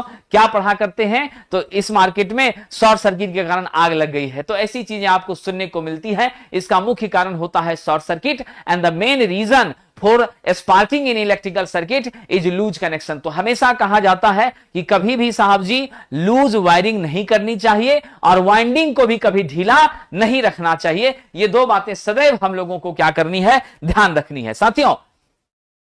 3 फेज सर्किट में सममितीय ब्रेकिंग धारा ज्ञात करिए, सिमेट्रिकल ब्रेकिंग करंट ज्ञात करिए, है ना, I सिमेट्रिकल B ज्ञात करिए। यदि आपका 33 के भी सर्किट ब्रेकर को 1200 एम्पियर और 2000 एम्पियर रेटेड किया गया है, यानी मेरे पास वोल्टेज का मान कितना दिया है 33 के भी दे दिया है, मेरी रेटिंग कितनी दे दी गई है 2000 एम्पियर दे दी गई है, ठीक है, और सर्किट ब्रेकर को कितना करंट आप दे रहे हैं तो 1200 एम्पियर आपका क्या है साहब करंट है। अब आपसे पूछ रहा है आई सिमेट्रिकल ब्रेकिंग, तो आई सिमेट्रिकल ब्रेकिंग कैसे निकलेगा विद्यार्थी, यह तो बहुत मुश्किल मुझे बुझा रहा है। बताइए, कुछ दिमाग लगाइए आप लोग कुछ दिमाग लगाइए। अभी जस्ट तो बताया था, क्या बताया था, S बटा हमारी क्या होगी √3 इंटू भी हो जाएगी। तो S का मान है कितना 2000 गुना 10 के पावर क्या कर दीजिए 6, है कि नहीं है, और नीचे आपका क्या हो गया √3 इंटू 33 इंटू 10 के पावर कर दीजिए 3, ठीक है। इसको सिंप्लीफाई करिए, सिंप्लीफाई करिए तो क्या हो जाएगा 34.99 गुना 10 के पावर 3 हो जाएगा, यानी 35 किलो एम्पियर इसको लिख सकते हैं। मेरा राइट आंसर क्या हो जाएगा 35 हो जाएगा, क्या हो जाएगा 35 हो जाएगा, ठीक है कि नहीं। तो प्रश्न तो बड़ा मजेदार था, देखने में छोटा लगे घाव करे गंभीर, है कि नहीं है। ये दिखने में भी छोटा है और घाव भी क्या कर रहा है छोटा ही कर रहा है, तो इसीलिए चिंता एकदम नहीं करनी है, ठीक है। तो हमारा जो फॉर्मूला था उसी को हमने सीधा पुट कर दिया और हम वैल्यू निकाल कर चले आए, कोई इसमें चिंता की बात नहीं है। चलिए आगे बढ़ते हैं, अगला प्रश्न। कोई बात नहीं है, होता है।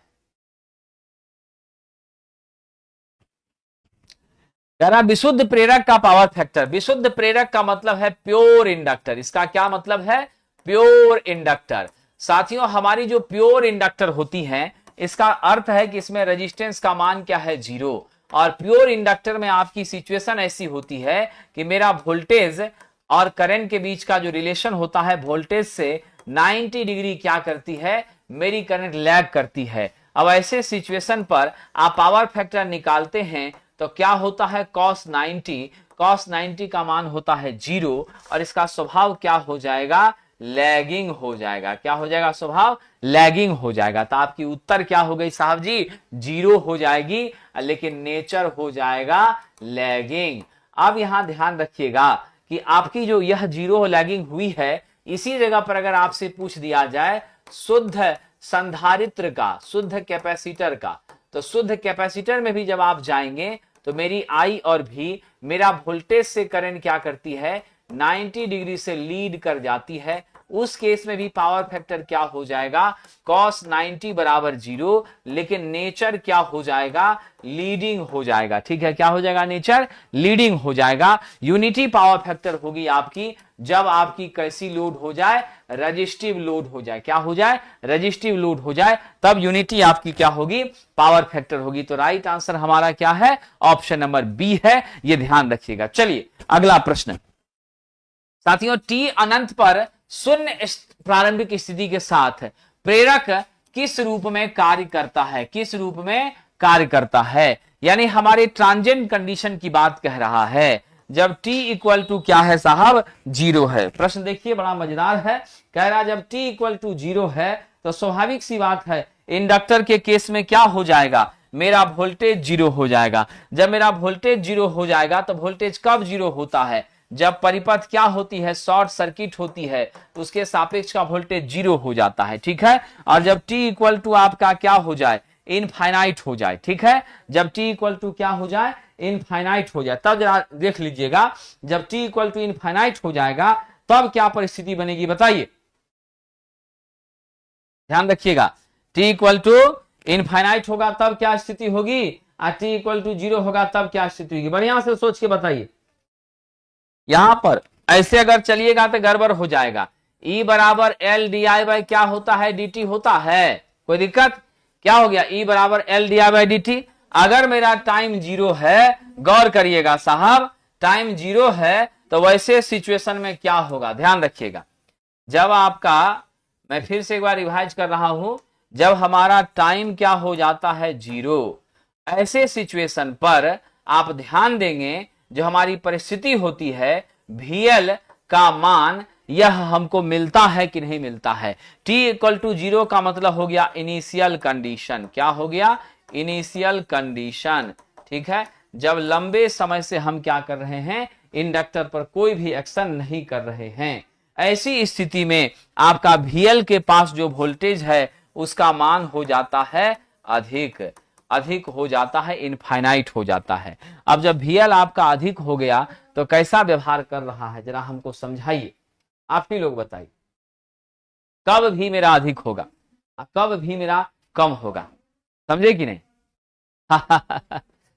साहब जी, जब भी मेरा अधिक हो गया, अधिक का मतलब थोड़ी ना है कि आप 50 वोल्ट की क्षमता का व्यवस्था बनाए हैं और वहां 5000 वोल्ट हो जाएगा, ऐसा नहीं होगा। इसका मतलब है maximum magnitude regarding to the supply, यानी कि सप्लाई के ही क्या हो जाएगा? बराबर हो जाएगा। क्या होगा? सप्लाई के ही क्या हो जाएगा? बराबर हो जाएगा। तो ऐसी स्थिति में आपका सर्किट जो है वह कैसा व्यवहार करता है साहब? ओपन सर्किट की तरह व्यवहार करता है। कैसा व्यवहार करता है? ओपन सर्किट की तरह व्यवहार करता है। और यदि मेरा t बराबर हो जाए साहब इन्फिनिटी, तो ऐसे सिचुएशन पर मेरा VL क्या हो जाता है? 0, और तब सर्किट क्या हो जाती है? शॉर्ट हो जाती है। क्या होती है? सर्किट शॉर्ट हो जाती है। तो लैब में टेस्ट करने के बाद जो सही उत्तर निकल कर आ रहा है वह कौन सा आ रहा है? जरा बताइए। वोल्टेज का एक सोर्स बन जाता है, करंट का एक सोर्स बन जाता है, शॉर्ट सर्किट बन जाती है, विद्युत परिपथ बन जाता है।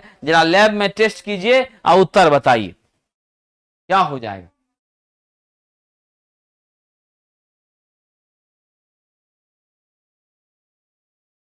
बताइए, what should B right answer?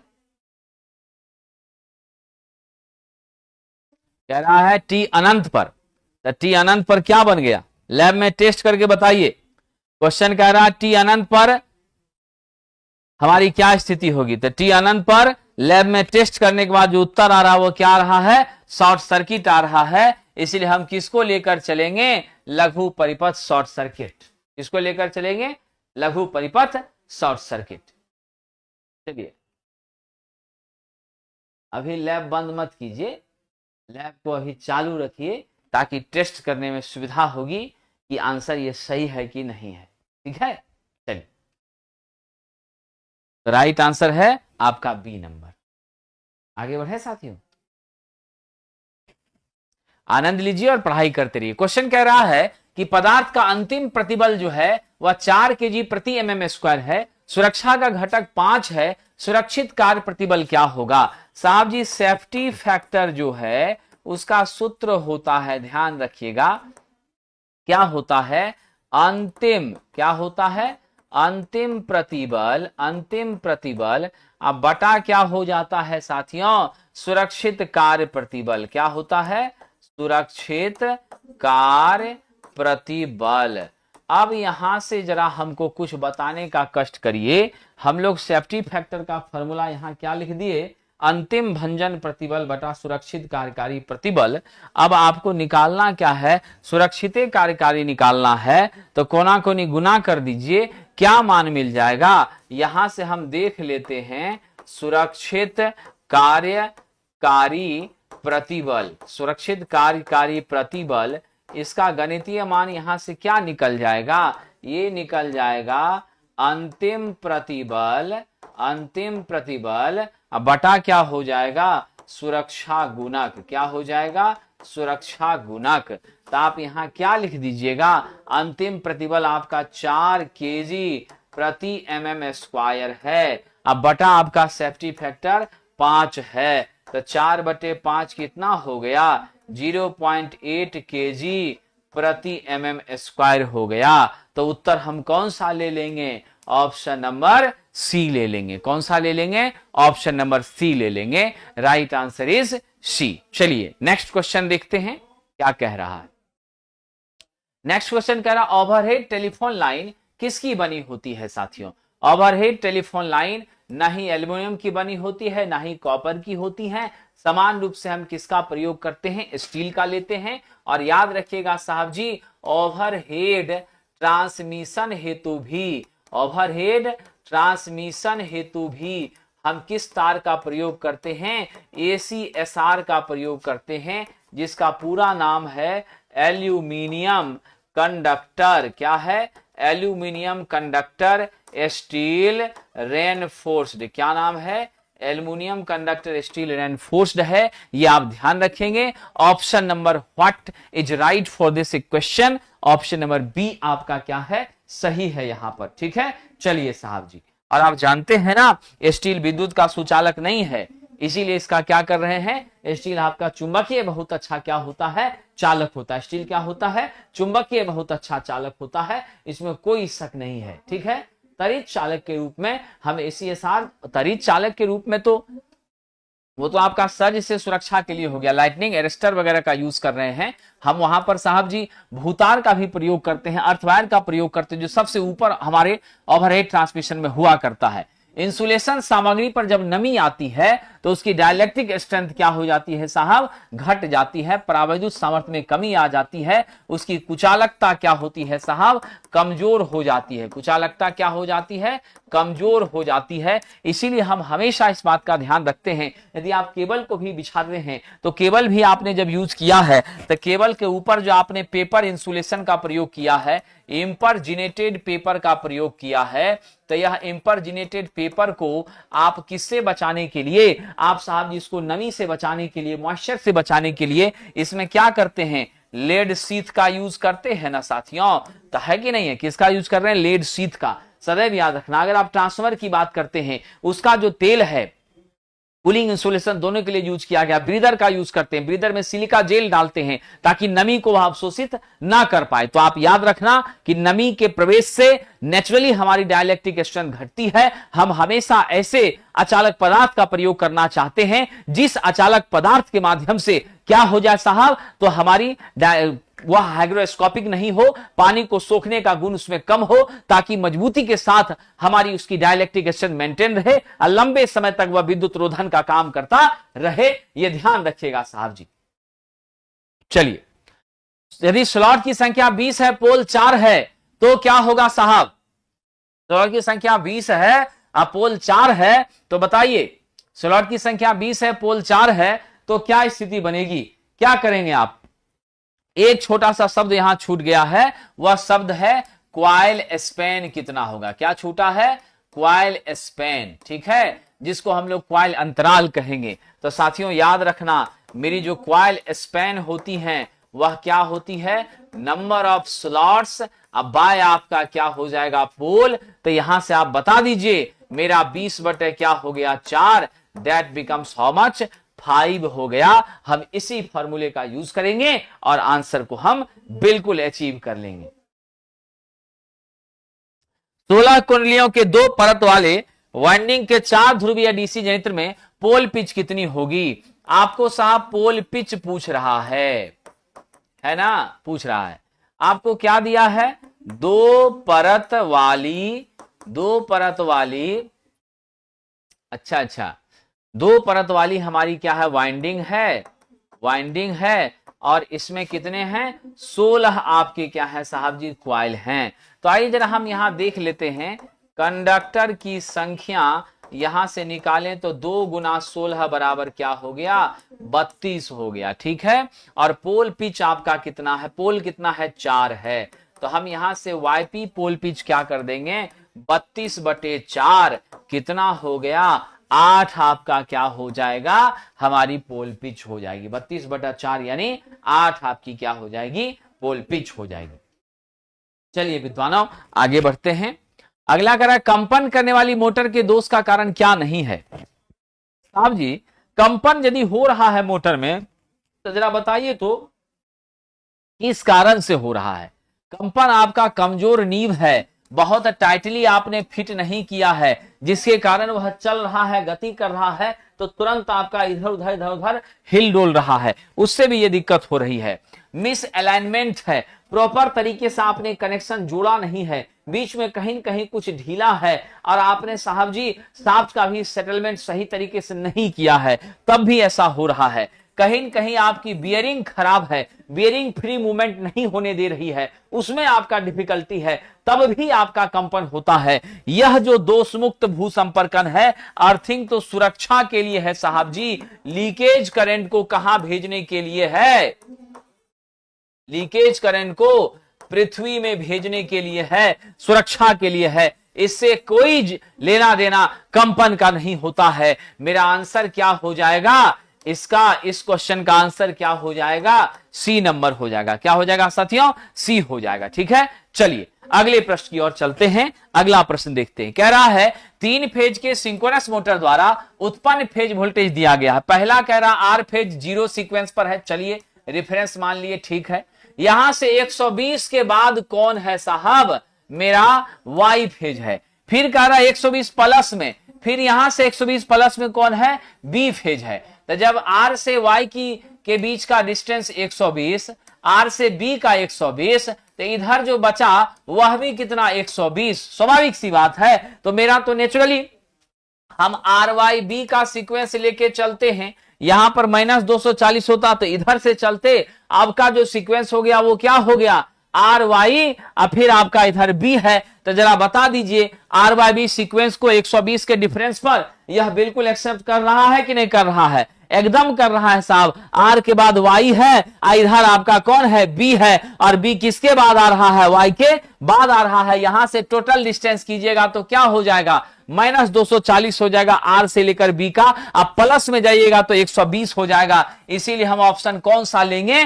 D number लेंगे। That becomes R Y B, red yellow और ब्लू साहब। यही भारत का सीक्वेंस भी है। कह रहा है कि 8 पोल वाले प्रेरण मोटर के स्टेटर में ईएमएफ की आवृत्ति यानी सप्लाई फ्रीक्वेंसी की आवृत्ति मेरी 50 हर्ट्ज है। रोटर फ्रीक्वेंसी एफआर मेरा क्या है? 1.5 हर्ट्ज है। आपसे पूछ रहा है स्लिप बराबर बताइए। साहब जी स्लिप का फॉर्मूला होता है एफआर बटे एफ। क्या होता है? एफआर बटे एफ होता है, ठीक है। अब जरा बता दीजिए, यहां पर एफआर बटे एफ की बात हो रही है, तो एफआर मेरा 1.5 है और यहां मेरा क्या है? 50 है। जरा बताइए क्या होगा सही उत्तर? What should be the real answer for this question? साहब जी 0.03। मेरी स्लिप क्या होगी? 0.03 हो जाएगी। ऑप्शन नंबर डी आपका क्या हो जाएगा? सही उत्तर हो जाएगा, ठीक है। चलिए आगे बढ़ते हैं। करंट लिखने किस उपस्कर में विद्युत धारा के उसमें प्रभाव का? साहब जी हमारे ट्रांसफार्मर में जो है चुंबकन प्रभाव का प्रयोग किया जाता है। म्यूचुअल इंडक्शन का क्या होता है, यहां पर साहब जी इस्तेमाल होता है, चुंबकीय प्रभाव का इस्तेमाल होता है। जनरेटर में भी आपका विद्युत चुंबकीय प्रेरण होता है, मोटर में भी विद्युत चुंबकीय प्रेरण होता है, मैग्नेटिक प्रभाव का प्रयोग होता है। ये जो इलेक्ट्रिक फर्नेस है, जो भट्ठी है, इस भट्ठी में आप क्या करते हैं, हीट प्राप्त करते हैं और यह जूल्स लॉ के आधार पर उष्मा देता है, H बराबर I² RT हमको प्रदान करने का काम करता है। आपका क्या है साहब, option number C is the correct answer for this question. चलिए अब आगे बढ़ने से पहले मैं बता दूं साहब, हमारी जो ऑफलाइन क्लासेस हैं असिस्टेंट लोको पायलट के लिए, इलेक्ट्रीशियन, वायरमैन या फिर आपका साहब इलेक्ट्रॉनिक मैकेनिक, जो भी इलेक्ट्रिकल या इलेक्ट्रॉनिक्स ग्रुप के छात्र हैं, डिप्लोमा बीटेक हैं, अगर वो साहब जी इलेक्ट्रिकल इंजीनियरिंग से या इलेक्ट्रॉनिक्स इंजीनियरिंग से, उन सभी लोगों की ऑफलाइन क्लासेस 6 दिसंबर से शाम 6 से 7 PM में आरंभ हो रही है हमारे प्लेटफॉर्म बाय नवीन कुमार सिंह, बाजार समिति सेंटर पर। कहां पर साहब, बाजार समिति सेंटर पटना में आरंभ हो रही है। और daily test assistant loco pilot के लिए या बीएसपीएसएल किसी भी टेक्निकल एग्जाम के लिए आईटीआई स्तर पर 20 क्वेश्चन का डेली टेस्ट विथ डिस्कशन शाम 5 से 6 में चल रहा है बाजार समिति सेंटर पर, यह ध्यान दीजिएगा। और अगर आप असिस्टेंट लोको पायलट का 20 सेट 75 क्वेश्चन का ट्रेड का चाहते हैं तो आप जुड़िए प्लेटफॉर्म ऑनलाइन टेस्ट एप्लीकेशन से, जहां पर यह मिलेगा और आप मजे से टेस्ट दीजिए, डिस्कशन भी आपको प्रदान किया जाएगा। साथियों ध्यान रखिएगा, बेसिक साइंस और इंजीनियरिंग ड्राइंग का भी बैच 10 तारीख से आरंभ हो रहा है बाजार समिति सेंटर पर शाम 7 से 8 PM के बीच में ऑफलाइन साथियों। और ये सभी तरह की जानकारी के लिए आप कॉल करेंगे 7070177240। यह वक्त आपकी तैयारी करने का है, आपकी मेहनत का है, जीवन बदलने का है। बहुत बहुत धन्यवाद साथियों। आइए अगला प्रश्न है, स्क्वायरल केज इंडक्शन मोटर की स्पीड किसके द्वारा नियंत्रित की जा सकती है? स्क्वायरल केज की जो स्पीड है साहब, वह हम लोग कैसे परिवर्तित कर सकते हैं, जरा बता दीजिए। बड़ा ही मजेदार क्वेश्चन है, देखता हूं कितने लोग आंसर दे पाते हैं, कितने लोग आंसर देने में सक्षम हैं, जरा हमें फटाफट बता दीजिए। बहुत खुशी होती है जब आपका आंसर सही आता है। नेचुरली साहब आवृत्ति बदलने से भी बदल सकते हैं, पोल को चेंज करने से भी बदल सकते हैं, और तो और साहब सप्लाई वोल्टेज को घटा बढ़ाकर भी क्या कर सकते हैं, हम गति को घटा बढ़ा सकते हैं, यानी सारा का सारा मेथड यूज कर सकते हैं। ऑप्शन नंबर डी आपका क्या हो गया, करेक्ट आंसर हो गया, इसमें कोई शक नहीं है। बस यही मेहनत और यही जज्बा चाहिए, जब आप सही उत्तर दें और निश्चित रूप से आप सफल हो जाएं। यही एक शिक्षक भी चाहता है, यही एक माता पिता भी चाहते हैं, सबकी यही इच्छा होती है। साथियों कह रहा अल्टरनेटर के एक आर्मेचर में 120 स्लॉट है, 8 पोल है, स्लॉट एंगल पूछ रहा है, जल्दी से बता दीजिए साहब जी, स्लॉट एंगल मेरा क्या होगा? स्लॉट एंगल अल्फा का मान बताइए, what will be the value of alpha? जल्दी से बताइए साहब जी, क्या हो जाएगा? ये क्वेश्चन थोड़ा सा जो है कठिन महसूस हो रहा है, क्या हो जाएगा? 180 गुना पोल बटा क्या हो जाएगी, नंबर ऑफ स्लॉट्स हो जाएगी। तो 180 आपका हमारा है, पोल की संख्या कितनी दे दी गई है साहब, 8 दे दी गई है, स्लॉट्स कितना है 120 है। सिंप्लीफाई कर लीजिए, क्या मान आ रहा है साहब, जल्दी बताइए, जल्दी बताइए। इसको कट करिए, हमारा वैल्यू देख लीजिए, 0 0 कट गया, ऊपर में आपका क्या है 4, ऊपर में क्या हो गया, हम 4 से काटे तो 4 दूनी 8 है, यहां क्या हो गया 0 0 कट गया, 4 दूनी 8, 4 तिया 12, कितना हो गया 4 तिया 12, और यहां से कट गया 6, 6 दूनी 12, 12 डिग्री। ऑप्शन नंबर क्या हो गया, ए हो गया 12 डिग्री। ये मेरी क्या आ रही है, slot angle, option number C. और ऑप्शन नंबर ए में 12 है तो भैया 12 लेंगे, सी का है लेंगे। चलिए ए है, आगे बढ़ते हैं।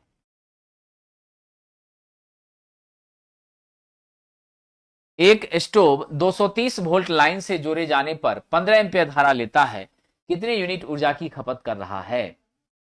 ठीक है, तो कह रहा है कि 1 यूनिट ऊर्जा की खपत करने में, तो हमारे 1 यूनिट का मतलब क्या हो गया आपका साहब जी, 1000 वाट आवर हो गया। ठीक है, आपकी करंट हो गई 15 एम्पियर। ठीक है, वोल्टेज हो गई 230 वोल्ट। आप जानते हैं ई बराबर क्या होता है, वी आई टी होता है।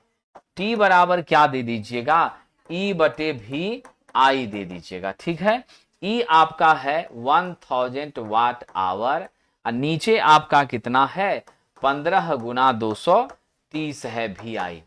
सिंप्लीफाई कर लीजिए, कितना आ रहा है 0.29 आवर आ रहा है। बताइए कितना आ रहा है 0.29 आवर। तो ऑप्शन नंबर कौन सा ले लेंगे, डी ले लेंगे। ठीक है, चलिए तो क्वेश्चन थोड़ा सा इजी ही था, मजेदार था। चलिए आगे बढ़ते। कह रहा है कि निम्न में कौन ट्रांजिस्टर स्टैटिक विद्युत प्रभाव से प्रभावित होता है। बड़ा अच्छा क्वेश्चन है साहब जी। हम सब लोग जानते हैं मेरा जो मॉसफेट है यह निश्चित रूप से क्या होता है, प्रभावित होता है। इसका पूरा नाम होता है metal oxide semiconductor field effect transistor. क्या होता है, metal oxide semiconductor field effect transistor. ये सब जो हमारे उपकरण हैं ये सब क्या हैं, वोल्टेज कंट्रोल डिवाइस हैं। क्या है, वोल्टेज कंट्रोल डिवाइस हैं। और आप ध्यान रखना यह जो वोल्टेज कंट्रोल डिवाइस है यह आपकी क्या होती है साथियों, फास्ट स्विचिंग के रूप में हम इसका इस्तेमाल करते हैं। यह फील्ड इफेक्ट ट्रांजिस्टर एफईटी परिवार का क्या होता है, सदस्य होता है। जेफेट का पूरा नाम होता है जंक्शन फील्ड इफेक्ट ट्रांजिस्टर। क्या होता है, जंक्शन फील्ड इफेक्ट ट्रांजिस्टर इसका पूरा नाम होता है साथियों। ठीक है, यूजेटी जो है यूनी जंक्शन ट्रांजिस्टर है। क्या है, यूनी जंक्शन ट्रांजिस्टर है। इसमें आप जानते हैं एक ही जंक्शन बनता है। ठीक है, तो हमारा सही उत्तर यहां पर क्या हो गया, ऑप्शन नंबर ए हो गया। ठीक है, चलिए चलिए आदेश आया है 83 के ऑप्शन को चेक करने के लिए। चलिए जब आदेश आया है तो उस आदेश का पालन भी करेंगे। ठीक है, आइए साहब 83 के ऑप्शन को चेक करने का आदेश आया है तो जरा सा आ जाते हैं, 83 पर। विलंब करना अनुचित हो जाएगा, नहीं तो मामला सुप्रीम कोर्ट पहुंच जाएगा। यहां क्या कष्ट है साहब, इंसुलेशन सामग्री पर नमी डालने से क्या प्रभाव होता है, परावैद्युत स्थिरांक में कमी, कांस्टेंट में कोई इफेक्ट होगा, कांस्टेंट का मान तो एज इट इज मेंटेन रहेगा साहब। ठीक है, क्या हो जाएगी, परावैद्युत सामर्थ्य में वृद्धि, सवाल ही पैदा नहीं होता है। ठीक है, उसके बाद कह रहा इंसुलेशन प्रतिरोध में वृद्धि, यह भी नहीं होगा। हमारी क्या हो जाएगी, डाइलेक्ट्रिक मटेरियल जो है निश्चित रूप से क्या हो जाएगा, डाइलेक्ट्रिक स्ट्रेंथ में कमी आएगी। डाइलेक्ट्रिक स्ट्रेंथ में कमी आएगी तो निश्चित रूप से आपकी लॉसेस क्या होगी, बढ़ जाएगी साहब। क्या हो जाएगी, डाइलेक्ट्रिक स्ट्रेंथ जब घटता है, ठीक है, डाइलेक्ट्रिक स्ट्रेंथ जब घटता है तो नेचुरली हमारा क्या होता है, लॉसेस जो है साहब बढ़ जाता है। ध्यान रखिएगा क्या होता है, डाइलेक्ट्रिक स्ट्रेंथ जब हमारी कम हो जाती है नमी के आने से तो हमारी लॉसेस क्या होती हैं, बढ़ जाती हैं। और लॉसेस के बढ़ने के कारण ही हमारी क्षमता होती है कमजोर। और वह क्षमता जब कमजोर होती है तो आपकी कुचालकता को मेंटेन करना, उसको सेटल कर पाना एकदम संभव नहीं होता है। क्या होता है, एकदम संभव नहीं होता है। समझे कि नहीं, इसलिए जरा सा भी विद्यार्थी जी जरा सा भी चिंता नहीं करनी है। ठीक है, चलिए आगे बढ़ते हैं। आइए साहब, है ही साहब जी, लैब में टेस्ट करने के बाद अगर मान लीजिए सही नहीं आ रहा है तो इसका मतलब डिवाइस में क्या है, कुछ ना कुछ गड़बड़ी है, फॉल्ट है। कह रहा है सिंगल फेज मोटर स्वयं चालू नहीं हो सकती। इसका मुख्य कारण है कि इसमें साहब जी हम लोग देते हैं पल्सेटिंग एसी। ऐसा एसी हम दे रहे हैं, single phase AC. Positive half है, ये निगेटिव हाफ है। ठीक है, पॉजिटिव हाफ के कारण आपका क्या डेवलप हो गया, प्लस आपका फॉरवर्ड टॉर्क हो गया। निगेटिव हाफ के कारण फिर रिवर्स डायरेक्शन में आपकी क्या होती है, माइनस टीबी होती है। ये टीएफ और टीबी का मैथमेटिकली अगर आप मैग्नीट्यूड की बात करें तो सेम हो जाता है, लेकिन डायरेक्शन क्या हो जाता है, अपोजिट। डायरेक्शन क्या हो जाता है, अपोजिट। इसके वजह से दोनों क्या होता है, नेट टॉर्क आपका क्या हो जाता है, जीरो हो जाता है। नेट टॉर्क आपका जीरो हो जाता है। जिसके वजह से क्या होती है, एकदम यह साहब जी स्टार्ट हो ही नहीं पाती है। इसके लिए हम लोगों को स्टार्टर का प्रयोग करना पड़ता है। तो आप क्या जवाब दीजिएगा, डबल रिवॉल्विंग फील्ड थ्योरी का यह कंसेप्ट है। क्या है साहब, डबल रिवॉल्विंग फील्ड थ्योरी। क्या है, डबल रिवॉल्विंग फील्ड थ्योरी। यहां पर आपको मालूम है ना, जो मेरा फॉरवर्ड स्लिप होता है वह ns माइनस nr बटे ns के ही बराबर होता है, लेकिन बैकवर्ड स्लिप क्या होती है, 2 माइनस s के बराबर हो जाती है। तो स्पंदित चुंबकीय क्षेत्र के कारण, पल्सेटिंग मैग्नेटिक फील्ड के कारण यह ऐसा नहीं होता है। ठीक है, क्या होता है, ऐसा नहीं होता है। चलिए आइए सरकार, ऑप्शन नंबर डी। नेक्स्ट कह रहा है कि हमारे ट्रांसफार्मर में K का मान कितना दिया है, ट्रांसफॉर्मेशन रेशियो 10 दिया है, R1 का मान 0.1 ओम दिया है। ठीक है, आपसे कह रहा है द्वितीय के समतुल्य प्रतिरोध का मान बताइए, द्वितीय के रूप में समतुल्य प्रतिरोध का मान बताइए, यानी R2 का मान आपसे पूछ रहा है कितना होगा। अब लेकिन यह भी कैसा साहब, equivalent primary resistance as secondary बताना है।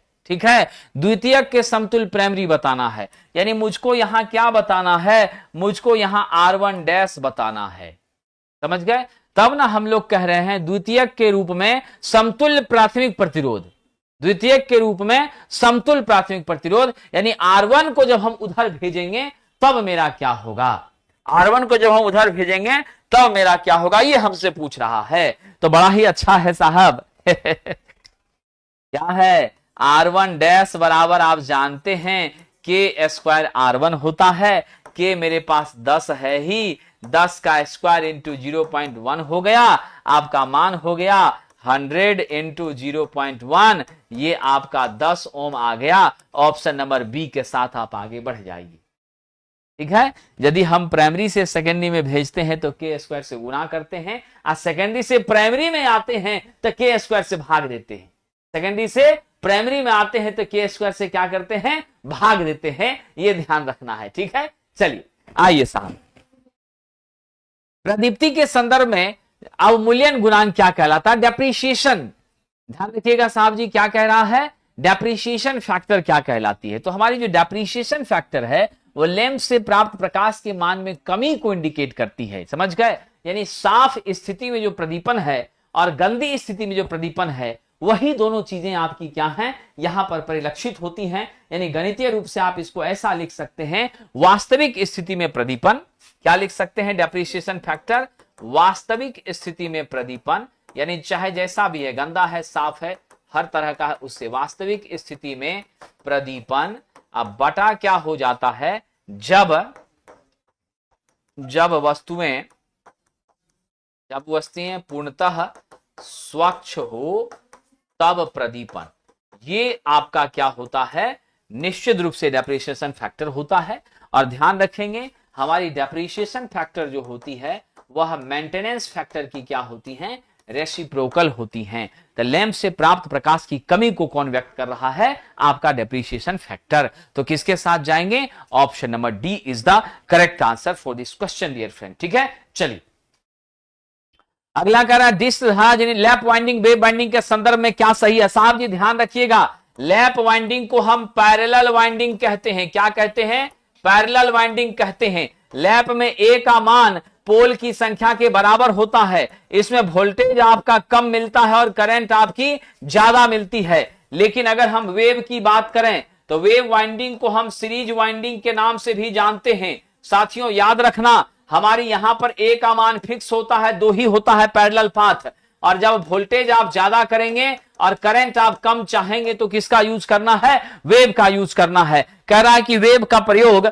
अधिक वोल्टेज अधिक धारा के लिए, गलत साहब। लैप में समांतर मार्गों की संख्या 2 होती है, गलत साहब। ठीक है, नेक्स्ट आ जाइए, तरंग में समांतर मार्गों से पोल के समान, गलत साहब। लैप का उपयोग कम वोल्टेज और अधिक करंट के लिए करते हैं। ऑप्शन नंबर डी आपका क्या है, सही उत्तर है। क्या है, ऑप्शन नंबर डी आपका सही उत्तर है। चलिए अगला प्रश्न कह रहा है 1000 वाट की एक हीटर 200 वोल्ट की सप्लाई से जुड़ा है, 1 महीने में 30 घंटे तक जुड़ा रहता है, दाम है 4 रुपया प्रति यूनिट, महीने का बिजली बिल। तो साहब जी बिजली की खपत निकाल लीजिए, बिजली की खपत निकाल लीजिए। क्या कह रहा है, 1000 वाट का हीटर है कितना घंटा चला है साहब 30 घंटा।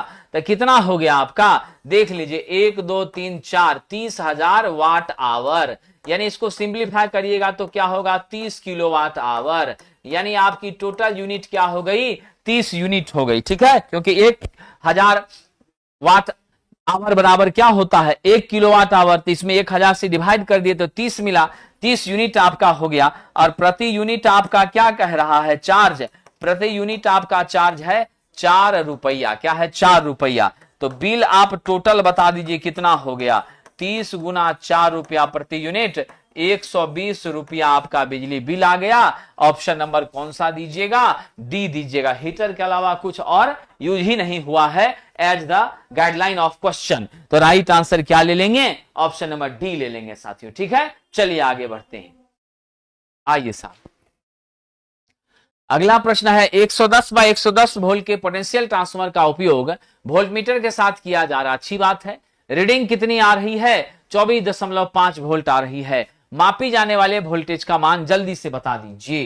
क्वेश्चन तो बड़ा मजेदार है। यहां आपको कह रहा है V2 का मान है साहब जी 25.5 वोल्ट। मापेंगे किसको, V1 को मापेंगे, यह उच्च वोल्टेज होता है। ठीक है, उसके बाद आपसे कह दिया है 110 बाय 100 हमारा क्या है पीटी का मैग्नीट्यूड दिया है वोल्टेज के रेंज में। तो आप जब के निकालते हैं तो के क्या होता है N2 बाय N1 या V2 बाय V1, तो 100 बाय क्या कर दिए 110 कर दिए। ठीक है, ये आपने कर दिया। अब आपके लिए कितना कठिन है निकालना, जरा सा आप खुद सोच के देखिए, निकालना कठिन है कि निकालना आसान है।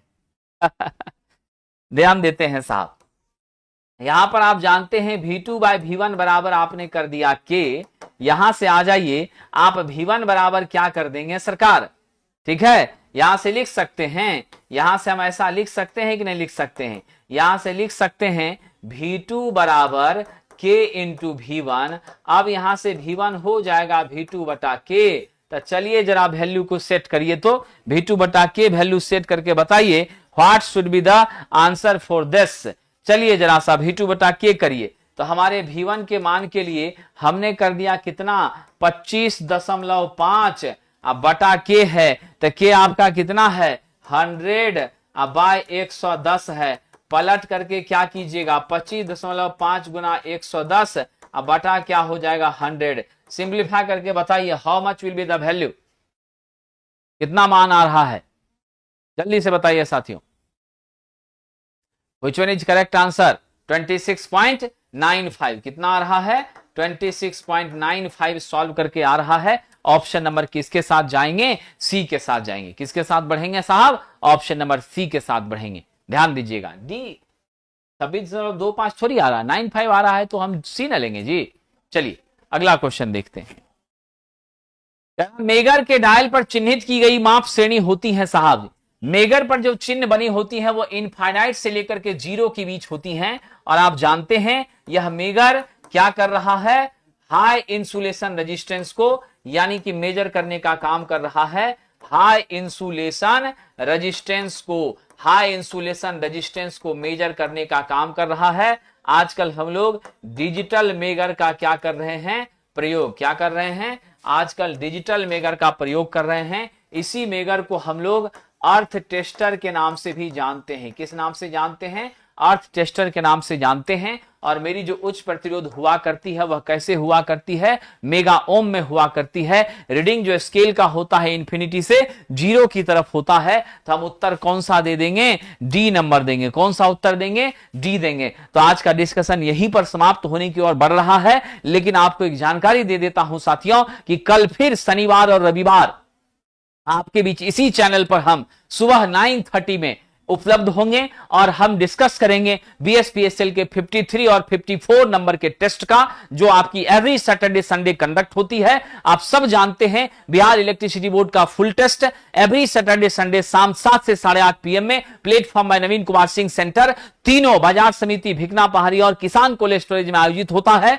और आप सब इस टेस्ट से जुड़ सकते हैं। तो निश्चित रूप से साथियों टेस्ट दीजिए। परीक्षा का बहुत ज्यादा मुझे मालूम है कि आप बेसब्री से इंतजार कर रहे हैं और वो इंतजार भी आपका जल्द ही समाप्त होगा। जो भी समय आपके पास 25 दिन 1 महीना का बचा हुआ है, उस 25 दिन 1 महीने के भीतर आप सभी जो भी कमियां हैं, जो भी आपके अंदर दिक्कतें महसूस हो रही हैं, जो भी चीजें आपका कमजोर है, उस वीक पोर्शन पर मेहनत करिए, सारे सब्जेक्ट्स को बैलेंस में लेकर के चलिए और जीतौर मेहनत करिए। असिस्टेंट लोको पायलट की तैयारी आप CBT 1 का जो हमारा साहब जी आंसर की आने के बाद बच्चे थोड़े से चिंतित हो रहे हैं, घबराना नहीं है, अपनी कमियों को आत्मसात करिए। जिन लोगों का भी एक रेटेड कट ऑफ के मार्क्स से थोड़ा सा रेंज ठीक ठाक है, वो CBT 2 में जरूर लग जाइए। ITI ट्रेड थ्योरी की हमारी इलेक्ट्रॉनिक ग्रुप की नई ऑनलाइन बैचेज जो हैं 9 दिसंबर से आरंभ हो रही हैं। Platform by Naveen Kumar Singh application पर यह ऑनलाइन उपलब्ध है साथियों। ऑनलाइन हमारी इलेक्ट्रिकल ग्रुप के जितने भी साथी हैं उनके लिए हमारी बैचेज आ रही है, जिसमें हम रुक्मिणी प्रकाशन की इस बुक को फॉलो करेंगे। ये बैचेज आज से आरंभ हो रही है platform by Naveen Kumar Singh application पर, मात्र 499 रुपए में साथियों। बेसिक साइंस इंजीनियरिंग ड्राइंग जो हमारी रुक्मिणी की बुक है, उस रुक्मिणी प्रकाशन की बुक के 2100 महत्वपूर्ण प्रश्नों की अगर प्रैक्टिस करना चाहते हैं तो वंदे भारत से जुड़ करके आप क्वेश्चन पर पकड़ बनाइए। आपका सिलेक्शन महत्वपूर्ण है, इसीलिए क्योंकि इससे 50 मार्क्स का क्वेश्चन पूछने की संभावना CBT 2 के सेक्शन ए में है। स्वर्ण रथ बैच है। यदि आप बेसिक साइंस इंजीनियरिंग रैंक को बेहतर करना चाहते हैं, थ्योरी और क्वेश्चन दोनों पढ़ना चाहते हैं और साहब जी दोनों सब्जेक्ट पर अपनी मजबूती बनाना चाहते हैं, तो ये बैचेज हमारी 10 तारीख से platform by Naveen Kumar Singh application पर उपलब्ध है। तो इन ऑनलाइन बैचेज के माध्यम से आप महत्वपूर्ण तरीके से तैयारी करिए, जीतौर मेहनत करिए और निश्चित सफलता प्राप्त करिए। आपके उज्जवल भविष्य की कामनाओं के साथ आपसे विदा लेता हूं और फिर मिलूंगा साहब जी